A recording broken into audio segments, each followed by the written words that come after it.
Last class में हमने क्या किया था त्रिपुरा की, उसकी रिवीजन करी आपने? श्रीनिवास आपने करी रिवीजन?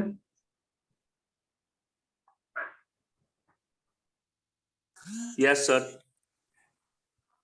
क्या क्या किया रिवीजन में?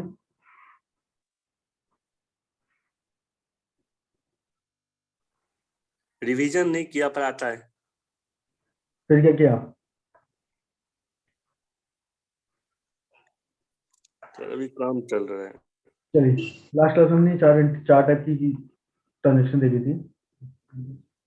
एडिशनल एंट्रीज, डेफर्ड टैक्स की entry, transfer of amount in profit and loss account और अर्निंग पर शेयर। Yes sir. एडजस्टमेंट में एंट्री में हमने देखी थी प्रोविजन फॉर टैक्स की एंट्री, कि टैक्स का प्रोविजन कैसे बनाया जाता है। ठीक है, इसकी डिटेल कैलकुलेशन आप उसमें ही पढ़ेंगे जब आप इनकम टैक्स का बैच शुरू करेंगे कल से, जो जो एक दो दिन में शुरू होने वाले हैं, शिल्पा मैम लेंगी। उसमें प्रोविजन की एंट्री पड़ेगी, प्रोविजन कैसे बनता है, प्रोविजन को टैली में कैसे एंट्री करनी है, वो एंट्री हमने सीखी थी। ठीक है, और वो एंट्रीज भी आप सीखेंगे जब आप दोबारा फाइनल वाले अकाउंट वाले बैच में आएंगे, नए वाले में, तो उसमें आप प्रोविजन की एंट्री दोबारा से भी सीख लेंगे। वो बेसिकली सिर्फ जनरल एंट्री है, तो जनरल एंट्री आपको आ जाएगी तो आपको प्रोविजन की एंट्री करनी आ जाएगी। बस उन दोनों का लिंक मैंने बताया था कि इधर मतलब इनकम टैक्स में ऐसे बनाते हैं और ऐसे करके इसको एंट्री करते हैं, सब ये चीज बताई थी मैंने उनको। सेम ऐसे डेफर्ड टैक्स का भी है, डेफर्ड टैक्स की कैलकुलेशन भी आपको वहाँ पे सीखेंगे इनकम टैक्स में, उसकी एंट्री कैसे होती है वो मैंने यहाँ पे बताई थी। और जब आप जनरल कर लेते हो तो आपको पता चल जाता है कि एंट्री कैसे होनी चाहिए। एक ये है, जब हम हमारी पूरी कैलकुलेशन होती है तो प्रॉफिट को हम ट्रांसफर करते हैं बैलेंस शीट में, रिजर्व एंड सरप्लस में। तो एक वो एंट्री बताई थी, एक अर्निंग पर शेयर का बताया था कि अर्निंग पर शेयर की कैलकुलेशन कैसे करते हैं। अर्निंग पर शेयर क्या होता है बेसिकली, जितना भी प्रॉफिट कंपनी ने कमाया ड्यूरिंग द ईयर और उसके जितने शेयर हैं, तो एक शेयर पे कितना अर्निंग है। अर्निंग पर शेयर मतलब एक शेयर की अर्निंग कितनी है। अगर कंपनी के पास में 10,000 शेयर है और उसने 1 लाख रुपए प्रॉफिट कमाया, तो 1 लाख डिवाइड में 10,000 करेंगे तो एक शेयर की वैल्यू निकल जाएगी। तो सिंपल सा अर्निंग पर शेयर वो होता है 1 lakh total earning divide by में नंबर ऑफ शेयर 10,000, तो 10 रुपीज आ गया आपका, 10 आ गया 100, 100 100 ही आ गया ना? नहीं, 10 रुपीज। तो 10 रुपीज आपके हुई अर्निंग पर शेयर की, एक ये शेयर के ऊपर आपने 10 रुपए कमाए। टोटल कंपनी ने 1 लाख रुपए कमाए तो एक शेयर के लिए 10 रुपए कमाए, तो वो अर्निंग पर शेयर होती है हमारी। ये सिर्फ बैलेंस शीट और प्रॉफिट एंड लॉस में डिस्क्लोजर के लिए यूज होती है, कि उसका डिस्क्लोज करना होता है हमको। अगर बैलेंस शीट की मैं फॉर्मेट खोलूं,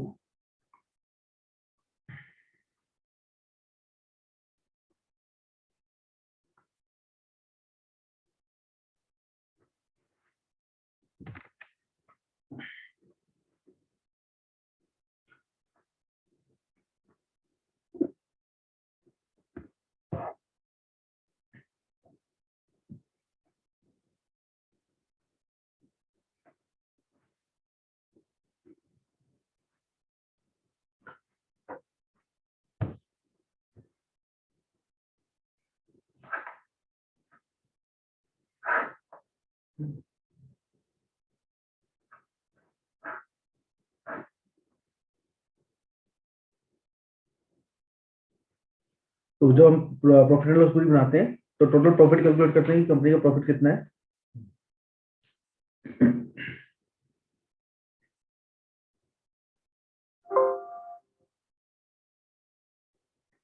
कि टोटल कंपनी ने रेवेन्यू कितना अर्न किया, टोटल एक्सपेंडिचर कितने उसके हैं।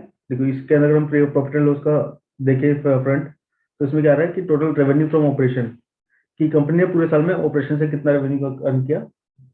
अदर सोर्स की इनकम, कि अदर सोर्स से उसने कितना कमाया। टोटल अर्निंग मतलब कि टोटल कंपनी ने पूरे साल में कितने रुपए कमाए। उसके बाद में आता है कि एक्सपेंसेस क्या है, कि इम्प्लॉय बेनिफिट एक्सपेंस मतलब सैलरी या फिर कुछ इम्प्लॉय के ऊपर एक्सपेंस किए तो वो कितने कितने हैं।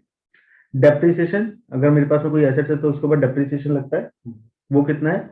अदर एक्सपेंसेस मतलब कि और डिटेल में कोई कोई और एक्सपेंसेस है, अगर हम इसके लिंक पे जाएं, हमने यहाँ पे लिंक लगा रखा है, इसके सब नोट बनते हैं। तो अदर एक्सपेंसेस में क्या हमारे पास में डिटेल दे रखी है, रेंट, प्रिंटिंग, ट्रैवलिंग पे कितना खर्च हुआ, ऑडिट फीस वगैरह कितनी खर्च हुई, ये सारे के सारे अदर एक्सपेंसेस आकर हमारे, ठीक है ना। तो टोटल कंपनी के एक्सपेंडिचर कितने हैं, ये 2 करोड़ 3 लाख के, और 2 करोड़ 30 लाख की टोटल रेवेन्यू है। तो इनकम कितनी है उसकी, 27 लाख रुपए, 27 लाख रुपए उसकी इनकम है। उसके अंदर हमने एंट्री कल कौन सी करी थी, ये करंट टैक्स की, मतलब जो इनकम टैक्स का प्रोविजन बनाया था। फिर डेफर्ड टैक्स की करी थी, जो डेफर्ड टैक्स का प्रोविजन बनाया था। ठीक है, उसके अंदर आपका पास आ गया नेट अर्निंग आफ्टर टैक्स, ये तो आपकी बिफोर टैक्स, कि मतलब टोटल एक्चुअल कंपनी ने कितना कमाया, उसमें से टैक्स कितना देना कंपनी ने, इतना देना है। जो गवर्नमेंट ने टैक्सेस मांगे इनकम टैक्स के हिसाब से वो इतने देने हैं। तो टैक्स देने के बाद उसके पास में प्रॉफिट कितना बचा, 20,12,000 का। 27 लाख का टोटल प्रॉफिट था उसने, 7 लाख के आसपास उसने टैक्स देने, तो टोटल 20,12,000 उसका बच गया प्रॉफिट की। अब जो प्रॉफिट है वो उसका प्रॉफिट है, कंपनी का प्रॉफिट। अब वो जो कंपनी का प्रॉफिट है उसको हम ट्रांसफर करते हैं रिजर्व में, जो हमने तीसरी एंट्री सीखी थी रिजर्व वाली। तो इस वाले प्रॉफिट को हम ट्रांसफर करते हैं किसमें, रिजर्व में, कि बेसिकली कंपनी की एक तरीके से रिजर्व बढ़ गए, कंपनी की अर्निंग हुई, कुछ भी पैसा, अगर मान लो कंपनी ने 1 लाख रुपए लगाए, उससे काम शुरू किया, उससे कुछ अर्निंग आई, तो आज की डेट में अगर हम देखें तो 1 लाख पे जो अर्निंग आई तो वो भी उसमें इंक्लूड हो गए, टोटल फंड उसके पास में इतना अवेलेबल हो जाएगा ना। 1 लाख लगाया था, 50,000 का प्रॉफिट होगा तो 1,50,000 रुपए का फंड कंपनी के पास में है, तो 1,50,000 टोटल हो गया आपका, 1 लाख की कैपिटल प्लस 50,000 का आपका रिजर्व एंड सरप्लस, जो कि प्रॉफिट एंड लॉस का पार्ट है, ठीक है। अब जो 20,12,000 कंपनी ने कमाए, ये किस लिए कमाए, क्योंकि कंपनी के शेयर होल्डर ने कंपनी में पैसा लगाया। जो 10,000, जैसे हमने एग्जांपल दिया था 10,000 शेयर था, तो अगर 10,000 शेयर है तो इसको हम डिवाइड कर देंगे 10,000 से, तो हमारी अर्निंग पर शेयर आ जाएगी ये नीचे 201 रुपए, कि 20,12,000 टोटल अर्निंग है, 10,000 शेयर है तो 201 रुपए 20 पैसे हमारी अर्निंग पर शेयर आ गई। ये वाला यहाँ तक की जो होती है हमारी टेलीमेट्री होती है प्रॉपर तरीके से, इसकी हमने टेलीमेट्री कल सीखी थी। ये सिर्फ जो अर्निंग पर शेयर मैंने आपको बताया, ये होता है सिर्फ ओनली फॉर डिस्क्लोजर, कि हमने डिस्क्लोज करना है अपने शेयर होल्डर्स को। जब हम देंगे तो बताएंगे कि भाई आपने जो शेयर लगाया, आपके पास में अगर एक शेयर तो आपने 201 रुपये उससे कमा लिया। इसका पर्पज ये है कि अगर शेयर होल्डर के पास में फाइनेंशियल जाते हैं तो शेयर होल्डर ये आइडेंटिफाई कर सके कि मैंने जो कंपनी में पैसा लगाया उस पर मैंने इस साल में कितना अर्न किया। अगर मेरे पास में एक शेयर 201 रुपये कमाए, तो मेरे पास में 10 शेयर तो मैंने 2,000 रुपये कमा लिए, समझिए। तो इस हिसाब से कैलकुलेशन कर सकते हैं कि मैं कितना कमा रहा हूँ कंपनी में पैसा लगाने के बाद में, ठीक है। तो ये डिस्क्लोजर पर्पज के लिए होगा। क्लियर है त्रिपुरारी, श्रीनिवास, लास्ट क्लास का सब कुछ?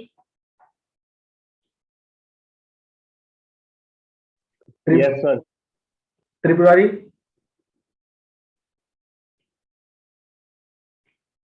चलिए अब हम आते हैं एक नए कॉन्सेप्ट पे।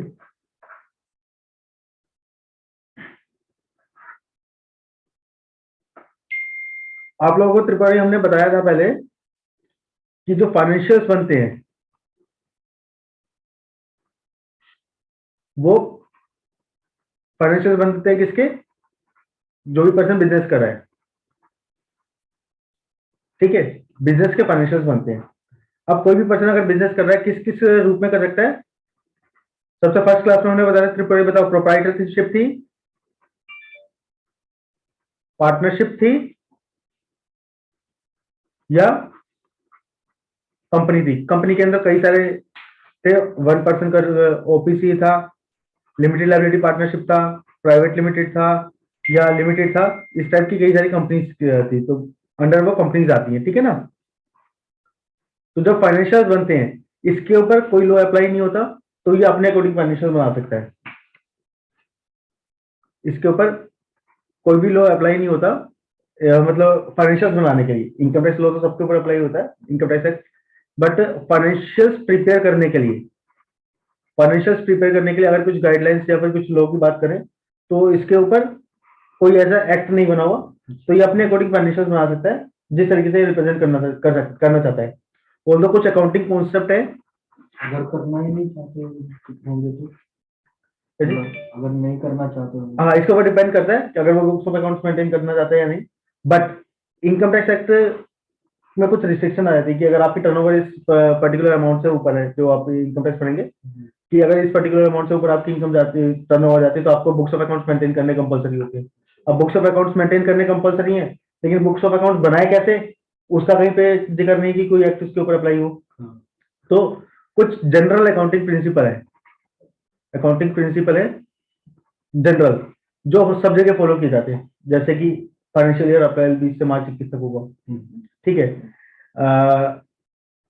हमको गोइंग कंसर्न करना है कि भाई हम अपनी ये सोच के चलते हैं बिजनेस को कि लॉन्ग टर्म चलेगा, तो ये कुछ जनरल कॉन्सेप्ट है जो यूज होते हैं, तो उसको यूज करके अपने फाइनेंशियल बना सकता है। कुछ स्पेसिफिक फॉर्मेट नहीं है कि इसी फॉर्मेट में उसमें बनाना है। सेम ऐसा है पार्टनरशिप में भी, इस पे भी कोई स्पेसिफिक फॉर्मेट नहीं है, ये अपने फॉर्मेट के अकॉर्डिंग उसको बना सकता है।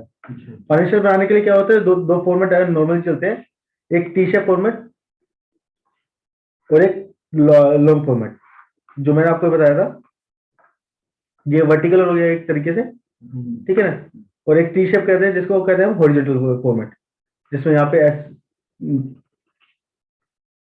लाइबिलिटी आएगी, यहाँ पे एसेट्स आएंगे, ठीक है। ये होता है हॉरिजॉन्टल में, टी शेप भी कहते हैं इसको, हॉरिजॉन्टल भी कहते हैं। और एक जो मैंने अभी आपको फॉर्मेट बताया वर्टिकल वाला, उसमें ऊपर लाइबिलिटी आएंगी, नीचे एसेट्स आएंगी, इस तरीके से, ठीक है। वो वर्टिकल चलता है हमारा। तो दो तरीके के फॉर्मेट है।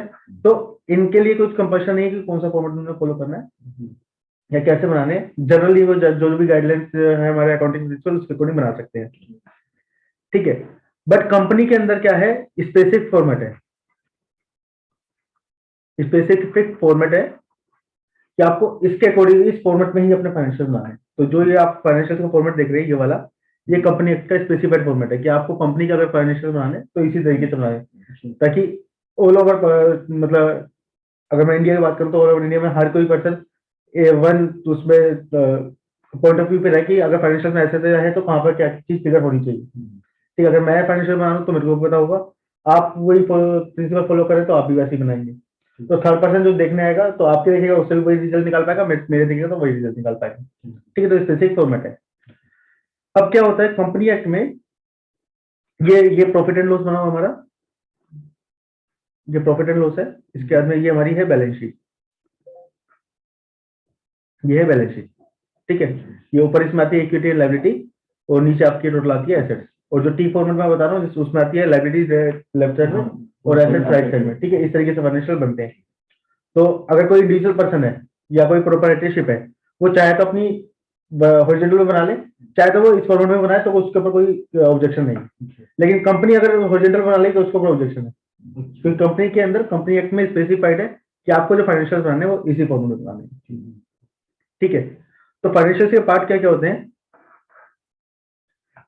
त्रिपुरारी क्लियर हो रहा है आपको? वैसे सब कुछ पता है, ये मैं रिवाइज करवा रहा हूँ क्योंकि मेरे को आगे इसमें एडिशनल कराना है। श्रीनिवास आपको भी पता है? यस सर, पता है। त्रिपुरारी आपकी आवाज नहीं आ रही मेरे को, आपका म्यूट है, ठीक है। अब जो फाइनेंशियल्स बनते हैं उसको बनाने के लिए सबसे पहले मेरे को क्या करना पड़ता है, अपनी एंट्रीज करनी पड़ती है, जनरल एंट्रीज करनी पड़ती है। जनरल एंट्री से मेरा, ये मैं अभी सिर्फ बात करूँ टैली के हिसाब से, कि टैली के हिसाब से जब हम करते हैं तो क्या होता है, जनरल एंट्री बात करते हैं उसका ऑटोमेटिकली ट्रायल बैलेंस बन जाता है। बल्कि जब आप मैनुअल करते हैं काम, तो इस वाले गैप में भी कई सारे प्रोसेस होते हैं जो हमको मैनुअली फॉलो अप करना पड़ते हैं। ऑल्दो क्योंकि मैनुअली अकाउंटिंग हम नहीं कर रहे हैं अभी, बट आप जब अकाउंटिंग का बैच करेंगे तो मैं मैनुअल अकाउंटिंग वाले ये वाले स्टेप भी आपको बताऊंगा, ताकि आपको पता हो एक्चुअली मैनुअली क्या होता है। क्योंकि ये तो है सॉफ्टवेयर ने आपको बता दिया, बट आपको भी पता होना चाहिए कि सॉफ्टवेयर में ये चीज बनी कैसे। तो उसके लिए कई सारे स्टेप होते हैं बीच में, जो टैली में हमको सामने नहीं दिखते, बट मैनुअली हम करके देखेंगे कि कैसे वो ट्रांसफर हो रही है, ठीक है। तो सबसे पहले हम एंट्रीज करते हैं, जिसको जनरल एंट्रीज कहते हैं कि डेबिट क्या होगा या क्रेडिट क्या होगा। उसके बाद में ट्रायल बैलेंस बन जाता है हमारा। ट्रायल बैलेंस में भी हमारे क्या होते हैं, डेबिट और क्रेडिट अमाउंट आते हैं, एक डेबिट और क्रेडिट, हमेशा डेबिट क्रेडिट टोटल बराबर होता है, ठीक है। तो यहाँ पे क्या होता है, ट्रायल बैलेंस में क्लोजिंग बैलेंस आते हैं सारे के सारे, क्लोजिंग बैलेंसेस, कि कोई भी लेजर अगर हमने क्रिएट किया, कैश का लेजर हुआ, बैंक का हुआ या फिर किसी एसेट का हुआ, उसका जो क्लोजिंग बैलेंस है पर्टिकुलर डेट पे, क्योंकि फाइनेंशियल नॉर्मल बनाते हैं 31 मार्च को, है ना, 31 मार्च को कोई भी है, नॉर्मली इसी डेट को बनते हैं हमारे। ऑल्दो मैं चाहूँ तो उसको 28 फरवरी बना सकता हूँ, जनवरी को भी बना सकता हूँ, बट जो क्लोजिंग होती है फाइनेंशियल ईयर की वो 31 मार्च की होती है। तो 31 मार्च को जो भी बैलेंस होंगे उनका यहाँ पे टोटल आएगा हर लेजर का। जैसे कैश है तो कैश का क्लोजिंग बैलेंस कितना है, या फिर मेरे जो क्रेडिटर है उनका क्लोजिंग बैलेंस कितना है, वो सारा क्लोजिंग बैलेंस आएगा। और आपका डेबिट क्रेडिट हमेशा बराबर होते हैं फाइनेंशियल्स में, तो इसका टोटल और इसका टोटल हमेशा बराबर रहेगा। तो ये बनता है ट्रायल बैलेंस ऑटोमेटिकली उसमें। अब जो ट्रायल बैलेंस बन जाता है उसके बाद में मेरे पास में होता है फाइनेंशियल बनाने के लिए एक बैलेंस शीट बनाना, एक प्रॉफिट एंड लॉस अकाउंट बनाना, ठीक है। ये नॉर्मली सब बनाते हैं, यहां तक हमने कर भी रखा है सब कुछ। त्रिपुरारी यहां तक सब कुछ कर रखा है हमने? श्रीनिवास,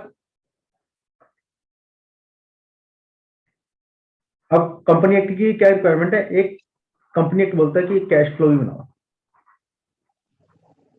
कैश फ्लो भी बनाओ, स्टेटमेंट। ठीक है। अब ये थोड़ा सा है एडवांस लेवल का। एडवांस लेवल का मतलब इसमें अकाउंटिंग स्टैंडर्ड फॉलो होता है। जो इंस्टीट्यूट चार्टर्ड अकाउंटेंट है उसने कुछ अकाउंटिंग स्टैंडर्ड निकाल रखे हैं कि जब भी आप अकाउंटिंग करोगे तो ये स्टैंडर्ड पढ़ोगे पहले, उसके हिसाब से अकाउंटिंग करोगे। कि मतलब एक तरीके से गाइडलाइंस निकाल रखी है अकाउंटिंग स्टैंडर्ड, मतलब कि गाइडलाइन, कि ये गाइडलाइंस है, इसके अकॉर्डिंग आप देखोगे कि कैसे आपने डील करना है और वो सब करोगे। तो इसके लिए हमारे पास में कैश फ्लो के लिए अकाउंटिंग स्टैंडर्ड है, ठीक है। उसके अंदर क्या है, 3 टाइप की एक्टिविटी हमको डिस्क्लोज करनी पड़ती है, ठीक है। तो अभी मुझे लगता है कि आपके लिए थोड़ा सा एक एडवांस लेवल हो जाएगा, बाकी त्रिपाठी और शिवांश के लिए थोड़ा सा लेवल ठीक रहेगा। Yes, sir. Operating, investing, and financing. हाँ, operating, investing and financing, yes, ठीक है। तो हम इसका एक ओवरव्यू ले लेते हैं। तो हमने ये बैलेंस शीट बनाई है, देखिए ये हमारे पास में ट्रायल बैलेंस है जिसमें सबके क्लोजिंग बैलेंस आ गए। जो भी लेजर है हमारा, जैसे अकाउंटिंग फीस का, उसका क्लोजिंग बैलेंस क्या है हमारा, या कोई डेप्रिसिएशन का है तो उसका क्लोजिंग बैलेंस क्या है, वो सबके क्लोजिंग बैलेंस आ गए। उससे हमने क्या किया, प्रॉफिट एंड लॉस बना लिया और बैलेंस शीट बना ली। अब ये कैसे बनाई है, आपने थे कि इसी क्लास में बैलेंस शीट वाली में? नहीं बनाई, चलिए हम सीखेंगे, अकाउंट में सीखेंगे वो। अभी हम मान लेते हैं कि हमने बैलेंस शीट अकाउंटिंग ये बना लिया। अब इसके बाद में नेक्स्ट स्टेप आता है हमारा कैश फ्लो बनाने का, ठीक है। अब कैश फ्लो होता क्या है, मैं कैश फ्लो यहाँ पे बना हुआ है वो दिखा देता हूँ। ये होता है हमारा कैश फ्लो। कैश फ्लो में वो क्या कहता है, कैश फ्लो में क्या कहता है कि आप 3 टाइप की एक्टिविटी निकालो, जनरल से होते हैं। Cash flow from operating activity, की ऑपरेटिंग एक्टिविटी से कैश फ्लो कहते हैं, cash flow from investing activity और cash flow from financing activity, ठीक है। अब इसके भी 2 मेथड है, डायरेक्ट मेथड और इनडायरेक्ट मेथड। जो अकाउंटिंग स्टैंडर्ड में आपको बता रहा हूँ उसमें 2 मेथड फॉलो होते हैं। अभी हम इस वाले इनडायरेक्ट मेथड से कर रहे हैं क्योंकि कंपनीज के अंदर यही मेथड अप्लाई होता है, ठीक है। डायरेक्ट मेथड इसमें अप्लाई नहीं होता, वो सिर्फ एक कॉन्सेप्चुअली सीखने के लिए है और कुछ नहीं, उसमें अप्लाई यही वाला होता है, इनडायरेक्ट। तो अब इसमें क्या है, हमको क्या आइडेंटिफाई करना पड़ता है, cash flow from operating activity, cash flow from investing activity और cash flow from financing activity. ये तीनों एक्टिविटीज हमने कैश कितना अर्न किया वो है, ठीक है। एक्चुअल में अब कैश फ्लो होता क्या है,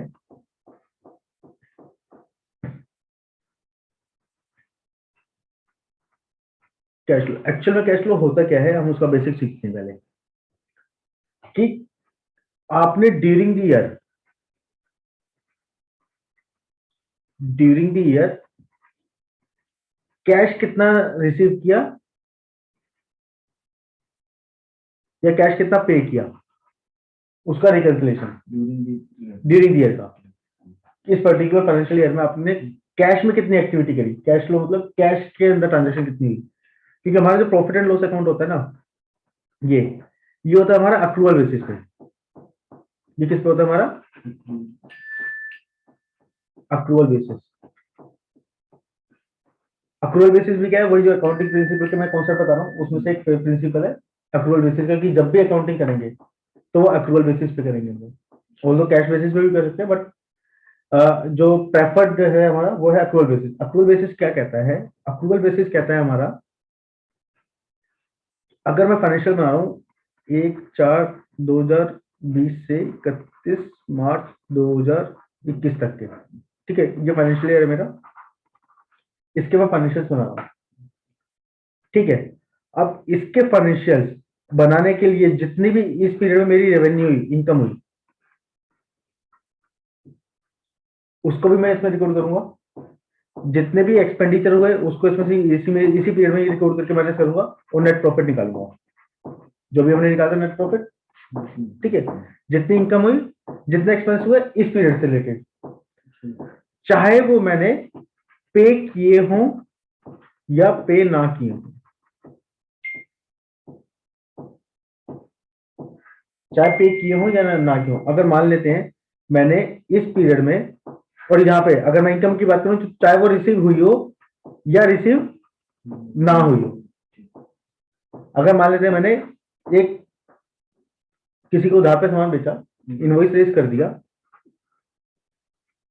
31 मार्च 2021 को ही 15,000 रुपए का, कोई मेरे से सामान लेके गया 15,000 रुपए का, मैंने इनवॉइस रेज किया, उसको इनवॉइस दिया, उसे सामान लिया, अब मैंने कहा पैसे दो, कहते हैं मैं 15 दिन बाद दूंगा आपको। फाइनेंशियल ईयर तो क्लोज हो गया मेरा 31 मार्च को, तो 15,000 को मैंने इनवॉइस रेज कर दिया, तो मैं इस इनकम को इस वाले पीरियड की इनकम मानूंगा, ना कि जब मेरे को, क्योंकि मेरे को रिसीव कब हुआ 15 अप्रैल को मान लेते हैं, 15/4/21, तो 15/4/21 में नेक्स्ट फाइनेंशियल ईयर में चला गया, इसकी रिसिप्ट कब आई मेरे पास में, नेक्स्ट ईयर में। तो अब मैं इसकी इनकम को मानूंगा इस वाले पीरियड की, इस वाले पीरियड की। अगर मैं कैश बेस पे चलता हूँ तो जिस साल में कैश बेस को उस पे मानूंगा। अगर मैं अप्रूवल बेसिस पे चलता हूँ तो जिस साल में मैंने बिल रेज कर दिया, जिस साल में मैंने सामान एक्चुअल में बेच दिया, मैं उस साल की इनकम बनूंगा, चाहे मेरे को रिसीव हुआ हो नेक्स्ट ईयर में। तो उसके लिए क्या करूंगा, इतने रुपए का अपने पास में डाटा खड़ा करूंगा कि मेरे को उससे कुछ पैसा लेना है अपनी बुक्स में।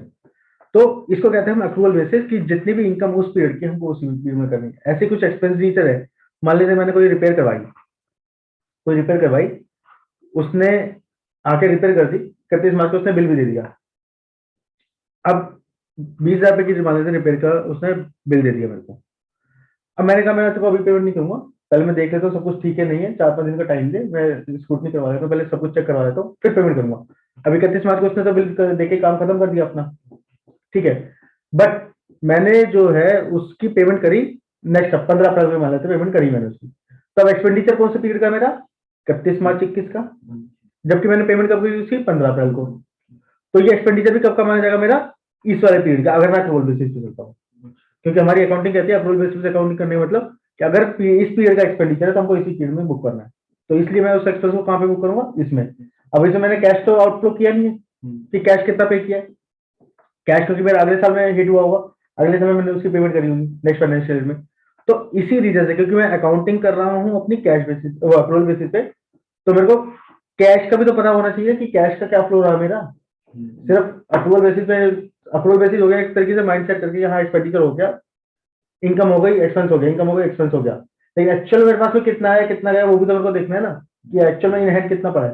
तो उसके लिए मेरी रिक्वायरमेंट पड़ जाती है कैश फ्लो की, कि कैश फ्लो कितना हुआ इस साल में, कि इस साल मैंने बिजनेस से कितना कमाया, ठीक है, बिजनेस से कितना कमाया मतलब कि इस साल में मैंने कितनी रिसिप्ट ली। अब इस साल में जो मेरी रिसिप्ट आई होंगी यहाँ से यहाँ तक में, कुछ तो आई होंगी जो मैंने इसी साल में बिल काटे होंगे, कुछ मैंने हो सकता है पिछले साल बिल काटे हो, उसकी रिसिप्ट इस साल में आई हो, पॉसिबल है ना। ऐसी जो एक्सपेंडिचर मैंने इस साल में एक्चुअल में पे कर दिया वो मेरे कैश का आउटफ्लो हो गया। लेकिन कुछ आउटफ्लो ऐसा भी हो सकता है जो पिछले बार से रिलेटेड होगा, कि पहले पिछले साल मैंने कोई एक्सपेंस किया था उसकी पेमेंट करनी थी, ये पेमेंट मैंने करी यहाँ पे, तो कैश का आउटफ्लो क्या होगा यहाँ पे। तो मेरे को बिजनेस से कितना इनफ्लो और आउटफ्लो होगा उसको हम कहते हैं ऑपरेटिंग एक्टिविटी। मतलब कि जो मेरे डेटर और क्रेडिटर के रिलेटेड जो आउटफ्लो इनफ्लो हुआ, कि एक्चुअल में कैश में मैंने कितनी इनकम रिसीव करी और कैश में कितना मैंने एक्सपेंस पे किया, तो हो गया मेरा ऑपरेटिंग। मैं ऑपरेशन तो उसी का कर रहा हूँ, बिजनेस जो कर रहा हूँ, कि मैं अगर लैपटॉप सेल परचेज कर रहा हूँ तो मेरा ऑपरेशन है लैपटॉप सेल परचेज का, ना कि किसी को लोन पे पैसे देना या उधार में पैसा देना, ये तो मेरा ऑपरेशन नहीं है। ऑल्दो मैं दे सकता हूँ एज ए कंपनी, मैं किसी को लोन पे पैसा दे सकता हूँ या किसी से लोन ले सकता हूँ। बिजनेस में ऑब्वियसली पैसे की रिक्वायरमेंट होगी तो मैं लोन लूंगा भी सही। अब लोन लूंगा तो उसको इंटरेस्ट पे भी करूंगा, लेकिन वो मेरा बिजनेस तो नहीं है ना कि मैं लोन लेने देने का बिजनेस करूँ। मेरा बिजनेस क्या है, लैपटॉप सेल परचेज का। तो जो मेरा कोर बिजनेस है वो क्या है, मेरी ऑपरेटिंग एक्टिविटी, ठीक है। और जो मेरा ऑपरेटिंग एक्टिविटी नहीं है वो मेरी फाइनेंसिंग या इन्वेस्टिंग एक्टिविटी में आएगा, वो अपनी थोड़ा सा आगे चलते हैं। तो वो मतलब अदर एक्टिविटी अगर मैं कहूँ तो एक है मेरी ऑपरेटिंग एक्टिविटी, कि मेरा डेटर से कितना कैश आया या क्रेडिटर को मैंने कितना कैश पे किया ड्यूरिंग ईयर। ऑपरेशन से जो मैं काम कर रहा हूँ अपना बिजनेस जिस चीज का कर रहा हूँ उससे मेरे को कितना कैश रिसीव हुआ या कितना गया, एक उसका आउटफ्लो में और इनफ्लो मेरे को निकालना है, ठीक है। अब वो निकालने का पर्पस क्या है, सिर्फ इतना कि मेरे को एक्चुअल बेसिस पे जब अकाउंटिंग करूँ तो मेरे को कैश के बिजनेस में पता नहीं चल रही है, क्योंकि एक्चुअल में मैंने सारे खर्चे भी उसमें डाल दिए जो मैंने एक्चुअल में पे नहीं किए, सारी इनकम भी इसमें डाल दी जो मैंने एक्चुअल में पे नहीं करी, ठीक है ना। तो इसलिए मेरे को रिक्वायरमेंट पड़ी कैश फ्लो की। तो गाइडेंस नोट मतलब अकाउंटिंग स्टैंडर्ड बना कि आप कैश फ्लो ही बनाएंगे प्रॉपर तरीके से, कंपनी के केस में कंपलसरी होता है। और इसमें भी कुछ कंपनी एक्ट ने डिफाइन कर दिया, कुछ स्मॉल कंपनी की डेफिनेशन है जिसको इसके प्रीव्यू से बाहर कर दिया कि अगर वो स्मॉल कंपनी है तो उसके ऊपर कैश फ्लो आपका एप्लीकेबल नहीं है, अदरवाइज वो एप्लीकेबल है। तो नॉर्मली कंपनी पे एप्लीकेबल होता है एक्सेप्ट स्मॉल कंपनी। तो स्मॉल कंपनीज की डेफिनेशन क्या है, वो कंपनी एक्ट का पार्ट है, वो हम बाद में देख लेंगे, ठीक है। तो ये हमारा बेसिक कॉन्सेप्ट है कि कैश फ्लो की होता क्या है, समझ आ गया। त्रिपुरारी श्रीनिवास, यस सर, आवाज आ रही है। समझ आया कैश फ्लो होता क्या है? हाँ सर। चलिए ठीक है, अब ये कैश फ्लो होता क्या है, हमने देख लिया कि कैश का इनफ्लो और आउटफ्लो कितना हुआ ड्यूरिंग द ईयर का, ड्यूरिंग द ईयर का वो हमने निकालना है। अब इसके अंदर हमने किस 3 टाइप से वो निकालना है। एक हमने निकालना है ऑपरेटिंग एक्टिविटीज, कि ऑपरेशन से कितना मेरा कैश का इनफ्लो हुआ या आउटफ्लो हुआ। मतलब इनफ्लो मतलब डेटर से कितना रिसीव किया और आउटफ्लो मतलब क्रेडिटर को कितना पे किया, इसका नेट अमाउंट। तो नेट में क्या निकलेगा, या तो पॉजिटिव निकलेगा कि आया है, या फिर नेगेटिव निकलेगा कि मेरा गया। अगर मैंने एक्स्ट्रा मान लेते मैंने डेटर से लिया ड्यूरिंग द मैंने सेल का पैसा लिया 100 रुपए का, लेकिन एक्सपेंडिचर का मैंने जो पे कर दिया 110 रुपए का कर दिया ऑपरेटिंग का, ठीक है। तो 10 रुपए का नेगेटिव आ गया, मतलब कि मैंने एक्स्ट्रा आउटफ्लो किया है। जो मेरे पास में ओपनिंग कैश था उसमें से मैंने एडिशनल 10 रुपए और दे दिए ऑपरेशन की वजह से। और या फिर क्या हो सकता है, मेरे पास में 100 रुपए डेटर से आया हो और क्रेडिटर को मैंने सिर्फ 90 रुपए पे किया हो एक्सपेंडिचर का इस साल में, तो 10 रुपए का एडिशनल मेरे पास में कैश आ गया। तो मतलब जो मेरा ओपनिंग कैश था उसमें 10 रुपए कैश और जुड़ गया, रीजन भी मैंने ऑपरेशन से 10 रुपए एडिशनल इस बारी रिसीव किए। तो ये कैश फ्लो में ऑपरेटिंग वाले में या किसी में भी जो नेट है या तो पॉजिटिव हो सकता है या नेगेटिव हो सकता है। पॉजिटिव मतलब मेरे पास में आ गया, नेगेटिव मतलब मेरे पास से एडिशनल कैश ओपनिंग में से कुछ कैश चला गया, ठीक है। दूसरा वो कहता है operating from sorry cash flow from operating activity, cash flow from financing activity,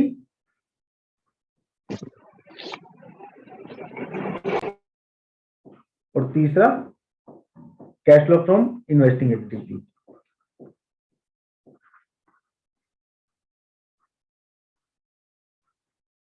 ये 3 टाइप के हमारे को कैश फ्लो निकालने होते हैं। तो एक बिजनेस का यही 3 बेसिकली काम हो सकते हैं। ऑपरेटिंग तो मतलब कोई भी वो काम कर रहा है तो ऑपरेशन में कर रहा है, ठीक है। हम आते हैं cash flow from financing activity क्या है और investing activity.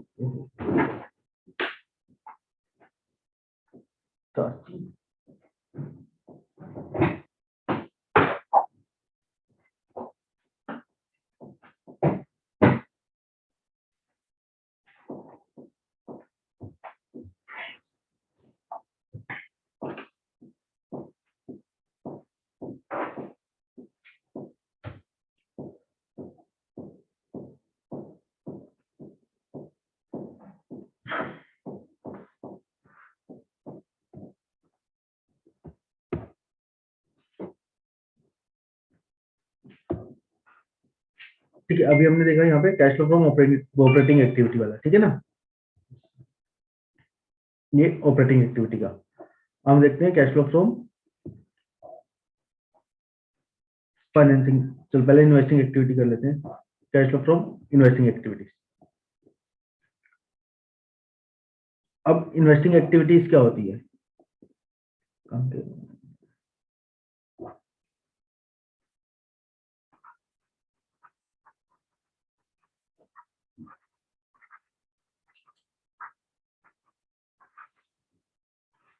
Investing activities. Investing activities क्या होती है, जितनी भी मैंने इन्वेस्टमेंट करी, मान लेते हैं मेरे पास में 10 लाख रुपए मैंने कैपिटल लगा के अपना बिजनेस शुरू किया, अपना बिजनेस स्टार्ट किया 10 लाख रुपए से। 10 लाख रुपए से बिजनेस स्टार्ट करने का मतलब मैंने कुछ स्टार्ट करने के बाद में कुछ एक्सपेंडिचर करूंगा, कुछ एसेट परचेज करूंगा, मशीनरी परचेज करूंगा, या बिजनेस परचेज करने के लिए मैं कुछ एसेट्स परचेज करूंगा कि ऑब्वियसली अगर मैं पढ़ा रहा हूँ तो मेरे पास में लैपटॉप होना चाहिए, ये होनी चाहिए, मेरी एसेट्स है, ये परचेज करूंगा। या मैं कोई चीज मैन्युफैक्चर करूँ तो उसको बनाने के लिए कुछ जो मशीनरी चाहिए, मशीनरी परचेज करूंगा। तो एक तरीके से क्या मैंने उसको अमाउंट को 10 लाख रुपए जो मैंने लगाए थे उसमें से 2 लाख रुपए की मैंने मशीनरी परचेज की, तो उसको मैंने इन्वेस्ट कर दिया अपना, कि भाई यहाँ पे मैंने इन्वेस्टमेंट कर दिए अपनी मशीनरी के अंदर। अब इससे मेरा रेवेन्यू अर्न होगा। जब तक मेरे पास में लैपटॉप नहीं होगा तो मैं पढ़ा नहीं पाऊंगा। तो पहले काम क्या मेरा, तो बिजनेस स्टार्ट करने के बाद में पहले मैं लैपटॉप परचेज करूंगा। तो मैंने क्या किया, लैपटॉप में अपनी इन्वेस्टमेंट लगाई कि 50,000 का मैंने लैपटॉप लिया, 10,000 का मैंने टैब लिया, 60-70 हजार मैंने लगाए। अब जो मेरे पास में एसेट आ जाएगी, अब मैं रेवेन्यू अर्न कर पाऊंगा। इन्वेस्ट करूंगा तभी तो कुछ अर्निंग आएगी। ऐसा तो है नहीं कि मैंने 10 लाख रुपए अगर बिजनेस में, मेरा मान लीजिए बिजनेस का सेटअप, मैं 10 लाख रुपए लाया, घर से कैश यहाँ पे ला के रख दिया, कुछ काम कर पाऊंगा? जब तक मैं इसको कहीं पे इन्वेस्ट नहीं करूंगा या कुछ एक्टिविटी नहीं करूंगा। तो मैंने 10 लाख रुपए से 2 लाख रुपए निकाल के अपने कंप्यूटर, चेयर वगैरह सब कुछ परचेज कर लिया। तो ये मेरी क्या है, फिक्स एसेट, जिसके बेस से मैं अपना काम शुरू करूंगा। या कोई मशीनरी उठा के मैंने यहाँ पे प्रोडक्शन के लिए लगा ली, प्रिंटिंग के लिए लगा ली, तो उसके बाद जब मशीनरी आएगी तब मैं अपना रेवेन्यू अर्न करना स्टार्ट करूंगा उस मशीनरी के तो सहारे से। तो ये जितनी भी मैंने एसेट परचेज करी, ये सारी सारी क्या है, मेरी इन्वेस्टिंग एक्टिविटी, कि मैंने इन्वेस्टमेंट कितनी करी ड्यूरिंग द ईयर, कि मैंने फिक्स एसेट परचेज करी,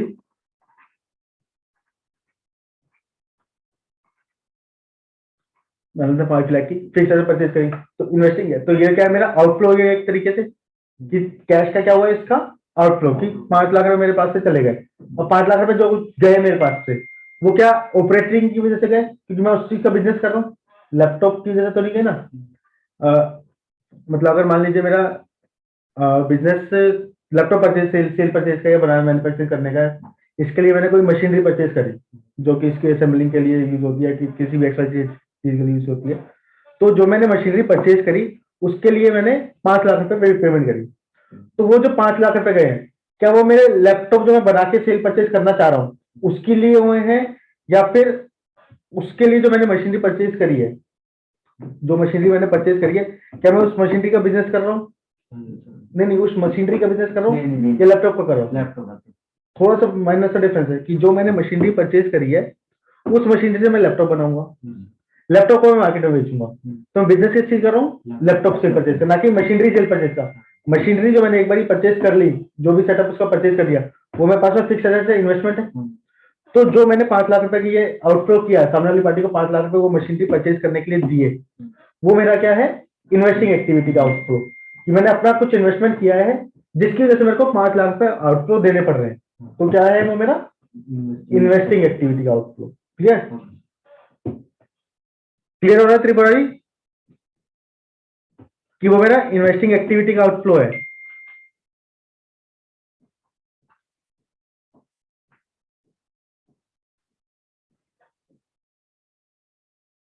श्रीनिवास, यस सर। ठीक है, ये टाइप क्या मेरा इन्वेस्टिंग, ये ऑपरेटिंग से थोड़ा सा डिफरेंट हो गया, कि मैंने लैपटॉप सेल परचेज करने के लिए जो बैकएंड पे मेरे को मशीनरी चाहिए थी, फर्नीचर का सेटअप चाहिए था, वटेवर, तो मैंने लगाया, उसके अंदर मैंने 10 लाख में से 5 लाख रुपए इन्वेस्ट कर दिए। अब 5 लाख इन्वेस्ट करने का मतलब मैंने किसी पर्सन को पे किया, आउटफ्लो किया, उसको क्या किया, मेरा इन्वेस्टिंग एक्टिविटी का पार्ट बन गया। मैंने अपनी इन्वेस्टमेंट शुरू कर दी है अपना बिजनेस शुरू करने के लिए, लैपटॉप सेल परचेज के लिए, तो वो क्या हो गया मेरा इन्वेस्टिंग एक्टिविटी। अब इन्वेस्टिंग एक्टिविटी में ये तो हो गया मेरा आउटफ्लो। ठीक है, इनफ्लो में क्या हो सकता है, मान लेते उसमें से कुछ एसेट मैंने बेच दी, कुछ खराब हो गई थी, या फिर वो मेरे काम में नहीं आई, मेरे को दूसरी अपग्रेडेड वर्जन चाहिए, पुराने वाला मेरा डिस्कार्ड होने वाला है, तो मैंने उसको किसी और को दे दिया और नया ले लिया। तो जो मैंने सेल किया वो क्या हो गया, मेरा इनफ्लो हो जाएगा। अगर मैं उसको कोई भी एक एसेट मान लेते हैं 1 लाख रुपए की मैंने बेच भी दी, किसी और को दे दी, क्योंकि मेरे काम की नहीं थी या फिर खराब हो गई कुछ भी, तो क्या हो जाएगा, मेरा इनफ्लो हो जाएगा। और जब मैं बेचूंगा तो मेरे पास में कैश आएगा उस साल में, तो उस कैश को मैं क्या कहूंगा, वो मेरी इन्वेस्टिंग एक्टिविटी का कैश वापस आ गया, जो मैंने इन्वेस्टमेंट करी थी उसमें से कैश वापस आ गया। अब इसके अंदर और क्या हो सकता है, मान लेते हैं फिक्स डिपॉजिट।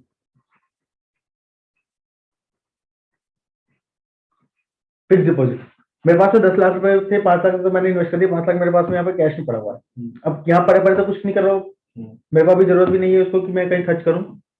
5 लाख मैंने उठा के बैंक में जमा करा दिया।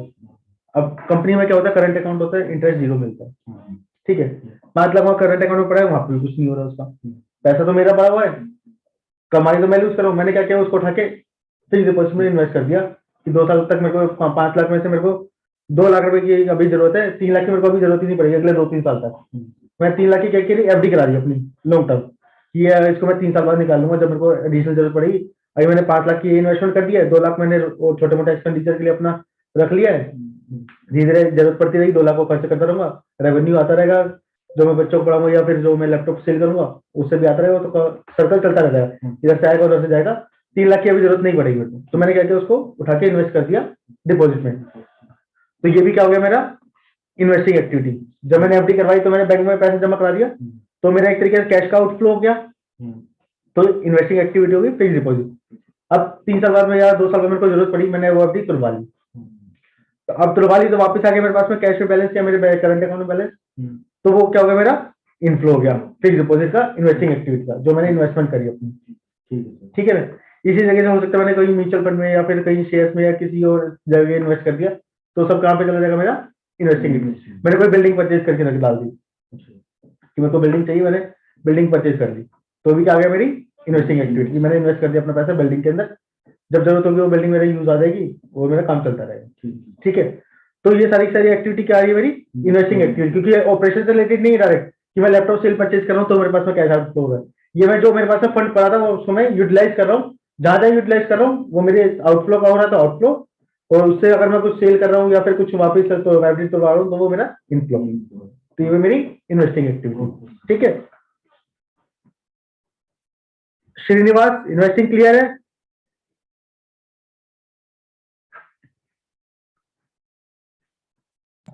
हाँ सर।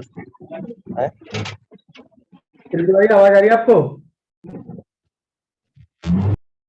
तबीयत ज्यादा खराब हो गया।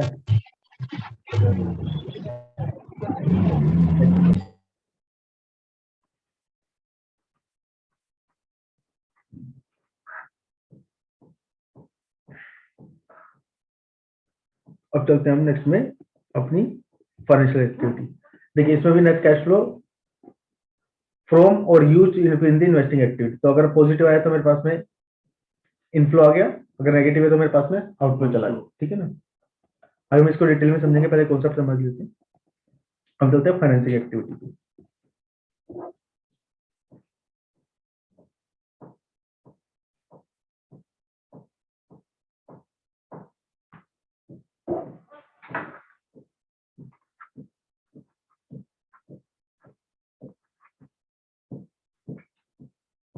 हाँ इन्वेस्टिंग एक्टिविटी में एक चीज और, इसमें मान लेते फिक्स डिपॉजिट में कुछ इंटरेस्ट जो अर्न करूंगा, जो इंटरेस्ट अर्न करूंगा फिक्स डिपॉजिट पे, फाइनेंशियल सॉरी इन्वेस्टिंग एक्टिविटी में मैंने जो एफडी करवाई उस पर ऑब्वियसली फिक्स डिपॉजिट में मेरे को इंटरेस्ट रिसीव होगा। ठीक है, तो वो जो इंटरेस्ट रिसीव हुआ वो मेरे पास में इनफ्लो है, मेरे पास में तो कैश आ रहा है, तो वो भी किसका पार्ट माना जाएगा, इन्वेस्टिंग एक्टिविटी का, क्योंकि वो इन्वेस्टमेंट की वजह से मेरी अर्निंग हो रही है, इन्वेस्टमेंट की वजह से मेरे पास में कैश का इनफ्लो हो रहा है, तो क्या मेरी इन्वेस्टिंग एक्टिविटी का पार्ट है कि इन्वेस्टिंग एक्टिविटी से मैंने इंटरेस्ट भी अर्न किया, तो इंटरेस्ट का भी जो पोर्शन मेरे पास में आ रहा है वो इन्वेस्टिंग एक्टिविटी में जाएगा। मतलब जहाँ भी हम इन्वेस्ट करेंगे हाँ उसका कुछ भी आ रहा है तो वो मेरी इन्वेस्टिंग में आएगी। ठीक है, अभी हो गया इन्वेस्टिंग। अब इन्वेस्ट करने के पहले ये जो था मेरा,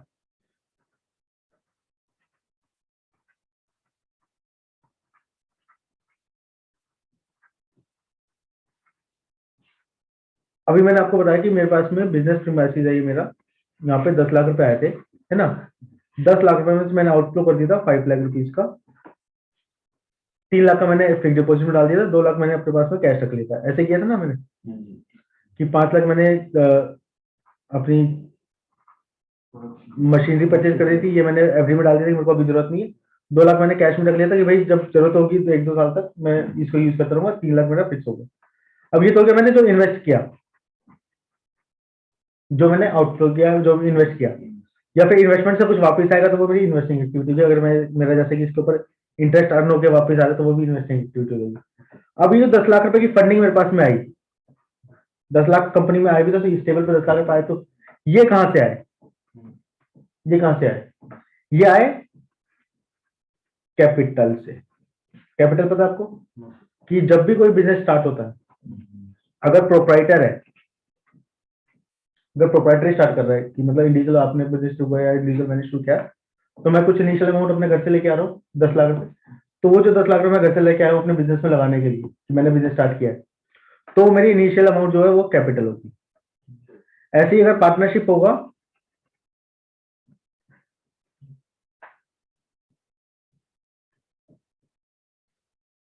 ऐसे अगर पार्टनरशिप है तो पार्टनरशिप में क्या होगा, एक ही जगह 2 पार्टनर होंगे, ऑब्वियसली 2 के बजाय तो पार्टनरशिप बनेगी, तो आप दोनों ने मिलकर काम शुरू किया, तो आप दोनों जो इनिशियली 5-5 लाख रुपए घर से लेके आए हो बिजनेस शुरू करने के लिए यहाँ पे, तो वो इनिशियल जो आपने 5-5 लाख रुपए लाए वो भी क्या होगी, आपकी कैपिटल। ये हो गया प्रोप्राइटरशिप के केस में, ये हो गया पार्टनरशिप के केस में जो आपने इंडिविजुअली लगाया, मतलब जो सेल्फ लगा वो हाँ प्रोप्राइटर ने सेल्फ लगाया या आप लोगों ने पार्टनरशिप करी तो आप लोगों ने खुद भी सेल्फ लगाया, तो कुछ कुछ फंडिंग तो लोगे ना आप बिजनेस स्टार्ट करने से पहले, तो वो तो हो गया मेरा कैपिटल। अब हो सकता है आपको 10 लाख की जरूरत है, आपको 15 लाख की जरूरत है, 5 लाख और चाहिए, आपने बैंक में गए 5 लाख का लोन भी ले लिया, तो वो भी कैपिटल में है? नहीं, वो लोन है, आउटफ्लो इनफ्लो पे नहीं जा रहा मैं अभी मैं सिर्फ कॉन्सेप्ट दिखा रहा हूँ कि कैपिटल क्या है और लोन में फर्क क्या है। कि जो आपने बिजनेस स्टार्ट करने के लिए खुद पैसा लगाया, चाहे आपने एज ए प्रोप्राइटर सिंगल लगाया, चाहे पार्टनरशिप में इकट्ठा मिला के लगाया, तो वो तो आपका हो गया कैपिटल। अब आपको जरूरत थी 15 लाख रुपए की, 5-5 लाख आपने लगा दिया, 5 लाख और चाहिए अब आपको। अब 5 लाख कहाँ से लाओगे? या तो तीसरा पार्टनर लोगे, भाई मेरे को 5 लाख रुपए दे दे, मेरे साथ में पार्टनरशिप में ज्वाइन हो जा और प्रॉफिट शेयरिंग रेशो हम डिवाइड कर लेंगे, जैसे पहले 50-50 ले रहे थे, तो आप 33-33 तीनों ले लेंगे, है ना। तो 5 लाख उससे लेके वो भी क्या होगा हमारा कैपिटल, क्योंकि वो पार्टनर से इंट्रोड्यूस के लिए। अब वो तीसरा पर्सन जो है वो कहता है भाई मेरे को पार्टनरशिप में नहीं रहना, तेरे को पैसा चाहिए, मैं पैसा दे देता हूँ, मेरे को इंटरेस्ट दे दे। या आप उसके पास नहीं है, आप किसी बैंक के पास गए, मेरे को भाई लोन चाहिए, 5 लाख रुपए चाहिए मेरे को बिजनेस स्टार्ट करने के लिए एडिशनल, तो आप दे दो। बैंक वाला क्या कहेगा कि ठीक है 5 लाख रुपए ले लो, मेरे को इंटरेस्ट देते रहना इतना, जो भी रेट ऑफ इंटरेस्ट होगा। तो वो क्या है कि आपने उससे लोन लिया, ना कि उससे के साथ पार्टनरशिप करी। तो पार्टनर से जो इंट्रोड्यूस किया करा वो तो क्या मेरी कैपिटल, और जो आपने बैंक से एडिशनल पैसा लिया या फिर अपने फ्रेंड से एडिशनल पैसा किया वो क्या आपका लोन। और तो आपने 15 लाख रुपए टोटल लगाया बिजनेस में ही, लेकिन 15 लाख आया कहाँ से? 10 लाख तो कैपिटल के रूप में आ गए आपके पास में, 5 लाख लोन के रूप में आ गए। अब 15 लाख आपके कहीं पे भी इन्वेस्ट कर सकते हो, मान लेते सेम स्कैनर आपने यहाँ पे इन्वेस्ट कर दिया, तो जब ये 15 लाख आपके आउटफ्लो होंगे या फिर 15 लाख से कुछ अन्य आएगी तो आपके होगी इन्वेस्टिंग में। लेकिन जो 15 लाख आए जो आपके कहाँ से आए? कैपिटल से आए, लोन से आए, तो ये वाली एक्टिविटी क्या है? हमारी फाइनेंसिंग एक्टिविटी। ठीक है, तो जब आने वाली एक्टिविटी है तो फाइनेंसिंग एक्टिविटी है, उसको कहीं इन्वेस्टमेंट करनी है तो इन्वेस्टिंग एक्टिविटी है। फिर जब मैं इन्वेस्ट करने के बाद ऑपरेशन शुरू कर दूंगा, लैपटॉप सेल परचेज शुरू कर दूंगा, उससे कुछ रेवेन्यू अर्न हो रहा है या फिर कुछ मैं एक्सपेंडिचर कर रहा हूँ, तो वो मेरी ऑपरेटिंग एक्टिविटी है। ठीक है, तो सर ये लोन जो है वो लोन में मतलब वो होगा? हाँ, ये लोन है आपका एक तरीके से, ये आपने मतलब पे करना किसी है। ग्रुप में नहीं आएगा, मतलब कैपिटल या फाइनेंशियल एक्टिविटी में ऐसा नहीं आएगा? नहीं, फाइनेंशियल एक्टिविटी का पार्ट नहीं होगा ना ये, क्योंकि 15 लाख आपका ही है ना,